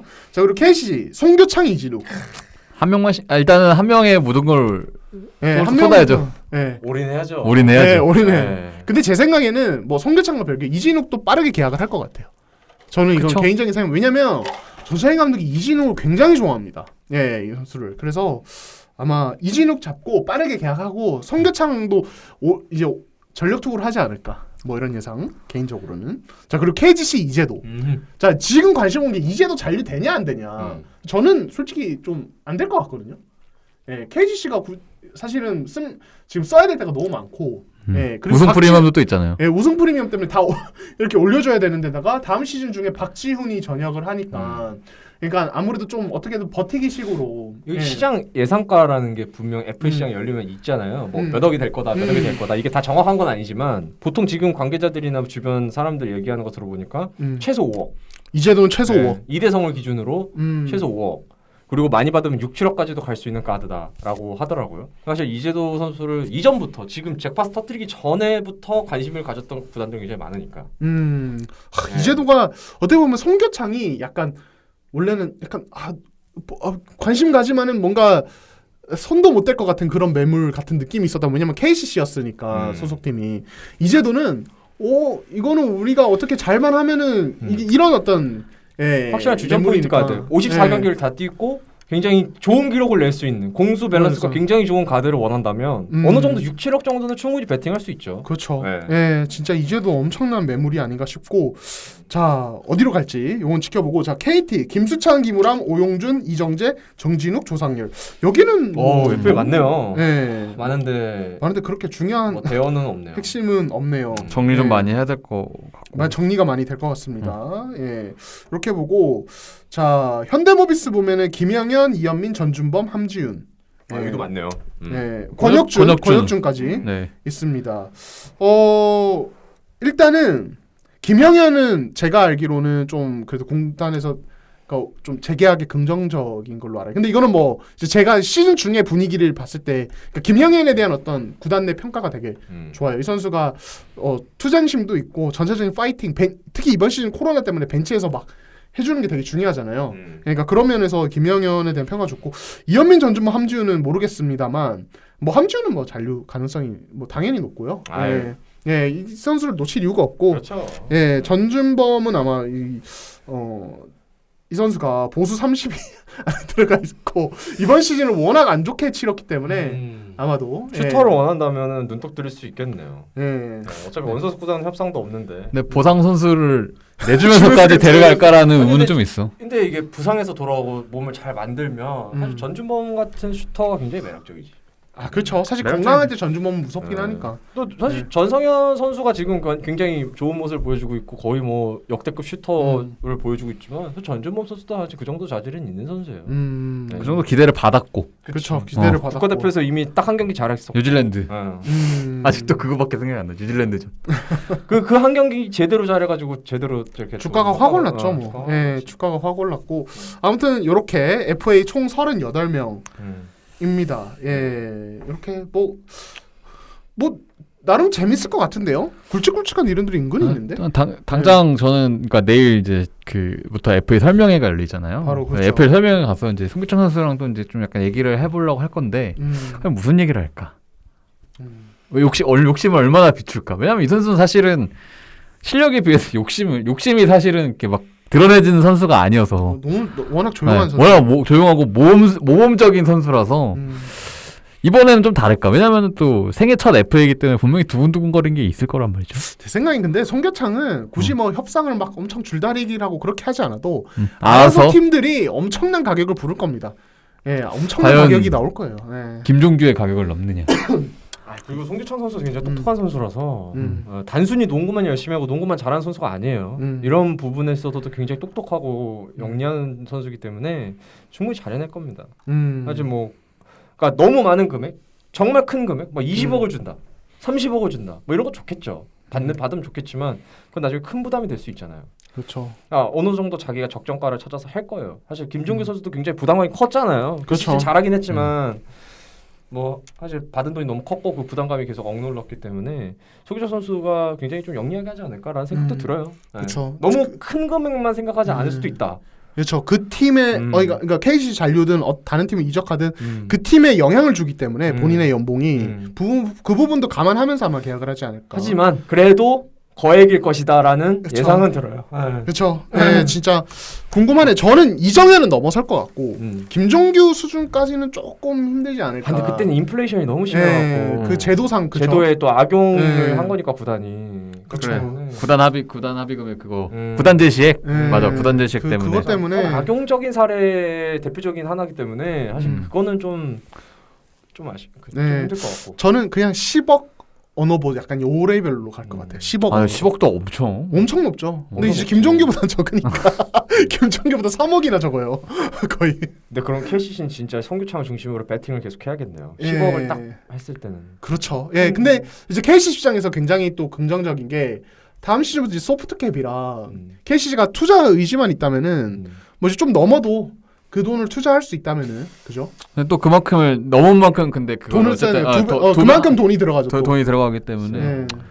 뭐 왜냐면은 사실 그 이 10억 그러니까 셀러리 캡 계산을 정말 아무리 소프트 캡이라도 정말 셀러리 캡 계산을 잘 해야 되는 상황이잖아요. 이게 그렇죠. 그러니까. 잘못하다가는 그 돈이 진짜 많이 나오거든요. 그렇죠. 계산 잘못하면. 그게 어떻게 보면 사치세인데 그게 무서움이죠. NBA도 예. 사실은 그거 계산이 가장 관건이죠. 그거에서 정확히 그 만기 계약자 그 쳐내는 거, 그다음에 새로운 사람 그 장기 계약을 맺을 때 그런 셀러리 캡 그런 구성을 굉장히 잘해야 되는데 이번에 KCC는 이제 앞으로 그거 계산을 정말 송교창 선수를 그렇게 고액이 잡으면은 그걸 되게 잘해야죠. 왜냐면 송교창 선수 사실은 그 삭감 요인이 크게 없을 것 같아서. 아니 오히려 예. 송규창은 그래서 절대 요 그러니까 어쨌든 FA 계약하고 나서 그 다음에 이제 그 다음부터 깎아가는 거. 그런 삭감 요인이 크게 없는. 어느 정도 조정은 있겠지. 네, 조정은 있겠지만 뭐 이렇게 막 갑자기 축 떨어지고 막 그런 선수는 시즌 아니라서. 아웃되고 이러지 않는 이상은. 네, 그렇기 때문에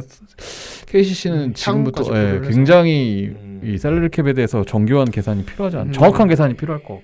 네, 저는 그것도 궁금해요. SK가 전희철 감독 부임을 했으니 선물. 또 FA 선물은 뭐 사실은 굉장히 또 많이 일어나는 일이니까 네. SK가 또 뭐 쓰려면 또 얼마든지 쓸 수 있는. 근데 저는 뭐 이게 자세하게 말씀드릴 수는 없지만 SK가 대단한 변화를 하나 줄 것 같다는 생각은 들어요. 네, 대단히 큰 변화. 모두가 놀랄 만한 변화. 그냥 딱 프로농구 팬분들 딱 들으면은 야 이게 이런 일이 일어나? 약간 이 선수가 떠나나? 깜짝 소식. 지금은 또 안 그럴 수도 있게 하겠는데 조금 시간이 필요할 것 같기도 하고. 근데 일단은 분명한 변화가 필요한 로스터 정리나 변화는 무조건 있다라고 얘기를 했었기 때문에 팀도 잘 숙성된 와인이 되고 가고 있어요. 네, 근데 너무 숙성되면은 안 됩니다. 그렇죠. 변화를 줘야 될 때가 있죠. 사람은 와인이랑 다르기 때문에. 그렇습니다. 자, 일단은 뭐 이렇게 FA 얘기는 정리를 하고 뭐 향후에 일어나는 일들은 또 저희가 또 취재하고 이렇게 하면서 같이 이야기를 나눠볼 수 있도록 하겠습니다. 자, 그러면은 또 하나 마지막 이슈 다루고 가겠습니다. 자, 저희가 방송 들어오기 직전에 뉴스가 하나 떴어요. 대한민국 농구협회가 12인 명단을 발표를 했습니다. 자, 지금 뭐 이제 이현중도 들어가 있고 뭐 여러 선수들이 들어가 있습니다. 24인 예비 명단 발표하고 지금 바로 며칠 안 돼서 12인을 발표했는데 뭐 바로 볼게요. 김낙현, 이대성, 변준영, 이정현, 전성현, 양홍석, 이현중, 송교창, 강상재, 이승현, 라거나 여준석입니다. 자, 이현중이 드디어 대표팀에서 모습을 드러낼 것 같고 좀 의외인 것은 어떻게 보면은 이현중, 여준석을 다 넣었고 전체적으로 좀 젊은 로스터를 만들려고 했던 것 같은데 이정현이 들어가 있고 허훈은 빠졌어요. 뭐 좀 어떻게 보세요? 허훈 선수는 몸 상태가 좀 안 좋아서 안 좋다. 계속 시즌 중에도 계속 잔부상이 있었잖아요. 그렇죠. 그 부분이 좀 있는 것 같고 장재석 선수도 원래 대표팀 강력한 후보였는데 지금 안아골절 그 수술을 받고 지금 휴식 중이기 때문에 어려울 것 같고 지금 멤버 보면 되게 젊어졌네요. 네, 진짜 젊어요. 근데 이 뭔가 그 키는 더 작아졌네요. 그리고 김종규가 없으니까 또 시작이 또 2m 넘은 선수가 확 눈에 안 띄었고. 근데 또 그 양홍석, 이현중, 송교창, 여준석 이 4명을 쭉 보니까 되게 약간 두근두근거리기도 하고. 그러니까 예전 같으면은 언더사이즈 빅으로 국제 대회에서 뛸 선수들이 다 포워드로 이제 가 있단 말이에요. 그러니까 진짜 이번 대표팀 뭔가 2m대 평균 신장 2m대 뭔가 포워드 농구 혹시나. 그러니까 저는 기대되기도 하고 궁금하기도 하고. 문성원 선수가 없네요. 문성원이 빠졌습니다. 대신 뭐 변준영, 전성현이 들어갔고 전성현은 아마 슈터 자원으로서 가장 좀 요긴하게 이현중과 그렇죠. 원래 사실은 이 자리가 이제 뭐 전주범 선수가 많이 근데 들어갔던 자리인데 게임 되게 재밌게 할 것 같아요. 다 슛을 던질 수 있고 이현중 선수도 슈터네 생각해보니까 이현중이 여기서 3점 제일 잘 던져요. 전성현 있다. 죄송합니다. 전성현. 아니 그 너무 궁금해. 전성현, 이현중이 같이 나올까? 그리고 이거 어떻게 활용할까? 조상현 같이 나오면 같이 나오는데 만약 같이 터지면은 그러니까 정신 나갈 진짜 것 같은데. 최근까지 봤던 또 대표팀 농구와는 완전히 다른 결의 농구가 가능한 또 라인업이니까. 조상현 감독님이 선임되고 대부분 첫 12인 명단이기 때문에 사실은 굉장히 중요해요. 이게 사실은 그러니까 농구가 그러니까 인기가 그렇게 아무래도 좀 떨어지다 보니까 사실은 이 국가대표 라인업에 대해서 뭐 크게 엄청 화제가 되거나 막 그러진 않잖아요. 근데 사실은 국가대표 감독이 새로 바뀌고 나서 그 첫 명단이 발표됐을 때가 굉장히 조금 중요하게 바라볼 필요가 있어요. 왜냐하면 이게 사실 원래 축구에서는 엄청 중요해요. 왜냐하면 그래서 누가 빠지고 누가 들어가고 이 감독이 어떤 스타일로 농구를 하고 어떤 스타일의 선수를 선호하고 약간 이런 부분에 대해서 굉장히 선호하는데 이런 축구랑 비교하지 마. 그래. 그래. 조상현 감독님의 그런 거랑 달라 아니야. 그래도 그 감독의 철학이 들어가 있다는 말을 황태자 뭐 이런 거 있잖아. 그러니까 없어. 황태자가 말하는 게 아니라 스타일. 그러니까 스타일과 어떻게 꾸려가겠다. 그러니까 철학, 그 감독의 철학. 그래도 틀은 잡아갈 수 있어. 그러니까 저는 그래도 기대되는 게 뭐 사실 이거는 되게 뻔한 얘기긴 한데 조상현 감독이 왕년에 엄청난 슈터셨잖아요. 엄청난 슈터셨고. 그쵸. 그러니까 저는 이현중 24인 명단 발표되기 전부터 감독 되시고 나서 이현중 뽑겠다. 어떤 이런 말씀. 그러니까 그 의지를 보이셨고 바로 그냥 12명에 바로 넣으셨단 말이에요. 이현중이 조상현의 황태자. 난 황태자를 바라는 건 아니야. 조상현호의 황태자로서. 그러니까 황태자를 이거 제목 나왔다. 기사 하나 써야겠다. 황태자를 바라는 게 진짜 욕먹어 그러다가. 근데 그런 얘기를 할 수 있잖아요. 이현중이 엄청난 관심을 받을 건데. 진짜 그러니까 이현중은 진짜 최근 우리나라에 등장한 모든 농구 유망 중에 가장 관심도 높고 예, 진짜 국내 농구 안 보는 분들도 관심을 가지는 선수이기 때문에 그런 예, 국가대표 인기도 엄청 올라갈걸요. 이현중이 잘하면. 그런 희망을 예, 스타예요, 그러니까 스타. 희망을 갖는 거지. 그러니까 이 형이 말하는 거는 지극히 얘기하는 지극히 현실적인 거고 나는 네. 어쨌든 그래도 조상현 감독님은 여태까지 국가대표 감독했던 분들 중에 가장 젊지 않나요? 아, 그렇죠. 이렇게 네. 제일 젊을 거예요. 제일 젊기 때문에 그리고 또 어떻게 보면 이 조상현 감독의 세대가 지금 이제 그 KBL에서도 조금 이렇게 변화, 그러니까 새 바람을 일으키고 있는 이제 감독 되시고 막 이러면서 그 세대이기 때문에 사실은 이제 그런 희망을 갖는 거죠. 우리도 조금 그 우리만의 그 조상현 감독만의 컨셉을 좀 유지해 이걸 여기서 이렇게 보여주고 이거를 좀 그대로 가져가서 아 조상현 감독이 이끄는 대표팀의 농구는 이런 농구다라는 거를 조금 인식을 조금 시켜주면 좋겠다. 그렇죠. 희망도 담긴 거야. 내가 알아. 나도 이 형이 무슨 말하는지 알아. 축구랑 다른 거 같다 알아. 근데 그래도 왜냐면은 사실 대표팀 감독님도 어떻게 보면 좀 예상을 좀 벗어났잖아요. 그렇죠. 원래 들었던 소문에 대해서는 소문에 베테랑 다른 감독을 사람이었죠. 네, 베테랑 감독님들을 선호한다는 얘기가 있었는데 의외로 굉장히 그러니까 첫 조상현 감독님이 여태까지 그 감독 경험이 없다가 처음으로 이렇게 사령탑을 맡은 게 대표팀 사령탑이잖아요. 그러니까 굉장히 그런 것을 봤을 때 그래도 조상현 감독님이 좀 이제는 정체성을 좀 가져갈 필요가 있어요. 언제까지 이렇게 무정체성으로 이런 현실이 언제까지 이 형이 말하게 놔둘 겁니까? 이제 이 형이 이런 말을 안 하게 해줬으면 좋겠다. 민중구의 입을 닫게 만드는. 저는 헛된 희망을 품지 않습니다. 네. 아니, 헛된 희망은 나중에 미래에 불행한 네. 현실로 아니야. 나 사람은 꿈을 꿔야 돼. 근데 저는 압니다. 이렇게 해놓고 예를 들어서 올림픽 최종 예선 가서 뭐 리투아니아 가서 굉장히 선전을 하거나 혹은 아시아컵 예선에서 굉장히 고무적인 경기력이 나오면 가장 먼저 온갖 비유와 함께 극찬을 할 사람이 민중구 기자입니다. 근데 질 때 저는 민중 기자 스타일 알아요. 질 또 때- 감동도 잘 받아. 그리고 질 때 웃으면 안 돼. 전 지는데 웃으면 안 돼. 예, 민중 기자는 한번 빠지고 푹 빠지고 근데 깔 때는 정성이- 확실하게 까기 제 때문에 전생에 약간 독립운동가나 정말 뜨거운 이건- 가슴을 네. 지닌 남자예요. 임진왜란 때 있었던 뭐 조선군 장수였던 것 같아요. 그렇죠. 예, 행주산성에서 행주 그 아니, 앞치마에다가 돌 날랐을 수도 있어요. 프로 게임 볼 땐 왜냐면. 그런 감정이 안 생기는데 국가대표 게임을 보면은 다르더라고요. 그렇죠. 네. 예, 그렇기 때문에 진짜 대표팀 이 선수들 잘해서 희망을 좀 주세요. 예, 민주 기자가 정말 너무 좋다라고 아니, 얘기할 수 그거 있게 민주- 해줬으면 좋겠어요. 중구 형이 미안, 내가 잘못했어. 그 발언 사과하겠습니다. 사과드리겠습니다. 우리 대표팀은 희망이 있습니다. 여러분, 네, 너무 이게 좋아요. 대표팀이에요. 우리 태극마크를 기억해 너무 주세요. 좋아요. 약간 그렇게 예. 그렇게 하길 바라겠습니다. 이정현 선수 발탁에 대해서 예. 아까 형이 이제 의외의 시선이 네. 나올 수 있죠. 근데 저는 그렇게 생각을 해요. 그 여자 농구의 BNK가 농구를 굉장히 지난 시즌에 최악으로 했던 이유 중에 하나는 뭐냐면 좋은 선수, 젊은 선수 많아요. 근데 지도자, 리더십의 그리고- 부재죠. 네, 그리고 네. 리더십의 그 주장, 맞아요. 베테랑 잡아줄 사람. 네. 그러니까 모든 단체 생활에 있어서도 사실은 모두가 젊고 모두가 유망한 사람이 다 모여 있으면 오히려 불협화음이 날 수도 있는데 그걸 중간에서 잡아줄 수 있는 굉장히 베테랑 리더가 있어야 된다고 생각을 하거든요. 경험도 많고. 저는 그거를 이정현은 조상현 감독은 이정현 선수를 선택했다고 봐요. 맞아요. 이제까지는 김산영 선수, 양의종 선수 그리고 박찬희 선수 이런 선수들이 이제 리더를 역할을 했다면 이번에는 이정현 선수가 그거를 좀 했으면 하는 바람으로 이번에 같이 가지 않았나라는 생각을 네. 좀 합니다. 그러니까 연결해서 얘기를 하면 이정현이 아닌 허원이 갔으면은 네.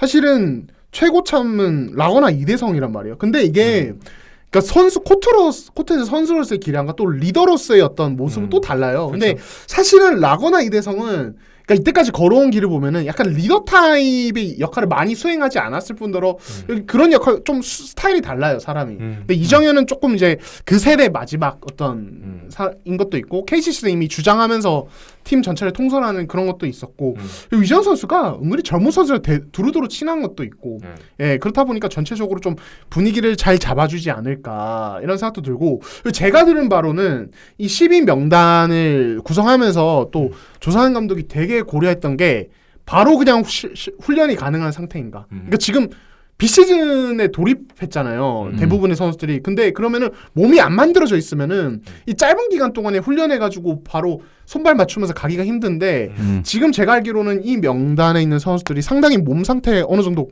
고려하면서 뽑은 선수들이라는 얘기가 있더라고요. 예, 저는 그렇게 들었습니다. 그렇군요. 예, 근데 그런, 이거는 그런 뭐 거 보면 또 이정현이나 성교창 선수는 부상이 있었는데. 그러니까 KCC가 3명이나 뽑힌 것도 좀 가만히 그래서 되지 않나. 중심을 잡아줄 선수가 분명히 필요합니다. 그렇죠. 네. 예, 그러니까 젊은 선수들로 다 구성한다고 해서 그게 좋은 것도 아니에요.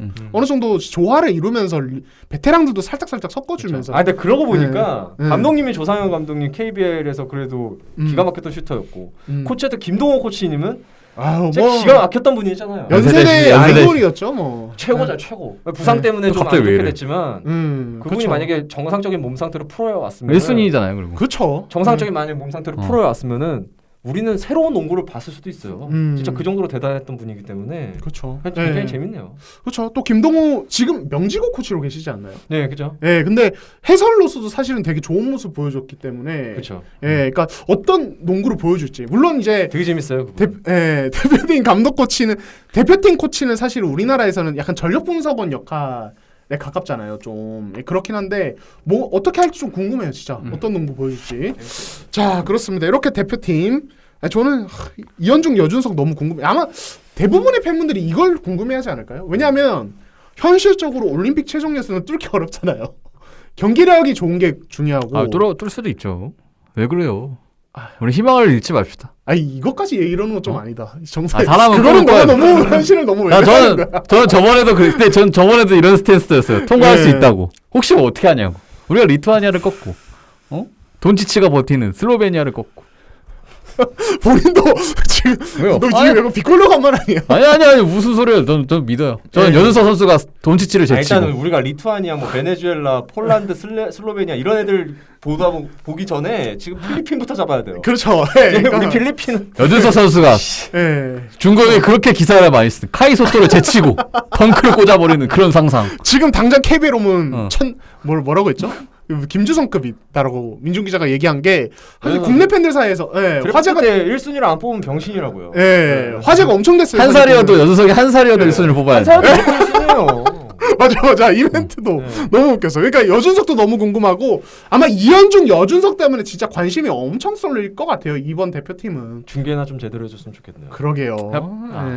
또 다시 또 이게 돌아가네. 저는 조현일 선배가 그 중계하신 거 굉장히 좋아하거든요. 아 중계 진짜 잘하시죠. 저 그 목소리가 굉장히 달콤하잖아요. 예. 네, 그래서 굉장히 좋아하는데 예. 꼭 해주셨으면 좋겠어요. 스포츠도 예. 그런 거 잘해주잖아요. 그렇죠. 네. 예. 이번 KBS 어떻게 됐습니까? 챔프죠. MVP 누군지도 몰랐어요. TV 보는 사람들은. 네. 알겠습니다. 알겠습니다. 갑자기. 죄송합니다. 알겠습니다. 예. 아무튼 그래서 좋은 중계. 예, 그리고 좋은 경기 한번 기대하면서 대표팀 마무리하겠습니다. 자, 이렇게 또 저희가 8시까지 오늘 저희 8시 저녁 8시인데 녹음을 마무리했습니다. 이제 여기 방이 안 비어 가지고 제가 좀 비싼 데를 예약을 했어요. 그리고 이게 제가 저번 방송 때 깜빡했는데 그 KCC랑 전자랜드 4강 1차전 때 전주에서 한 팬분이 저한테 그러니까 오로나미 씨를 이렇게 경기 끝나고 주셨는데 제가 그때 너무 당황해서 감사 인사를 제대로 못 드린 것 같아서 저번 방송 때 말씀드려야지 하고 제가 까먹었거든요. 죄송하고 정말 그 아이디도 몰라요. 그러니까 팬이 저한테 주시면서 그 다음에 형들 찾아주셨거든요. 저만 왔다 그래서 저만 이렇게 오로나미 씨 한 명 주고 가셨는데 정말 다시 한번 너무 감사드리고, 그러니까 닉네임을 몰라서 제가 닉네임을 못 부르지만 정말 지금 청취해 주셔서 감사하다고. 얼굴이 굉장히 빨개졌다고 소문이 다 났는데. 댓글. 제가 굉장히 저희가 방송에서 이렇게 하지만 굉장히 수줍음이 많은 남자들입니다. 굉장히 쑥스러워하고 저는 동환 형 같은 스타 기자가 아니어서 굉장히 뭔 소리야? 알아봐 주시니까. 뭔 소리야 갑자기? 제가 굉장히 당황했어요. 제가 굉장히 당황해서 얼굴이 안 빨개지거든요. 알아봐 주셔도 좋으니까요. 가다가 때리지만 말고.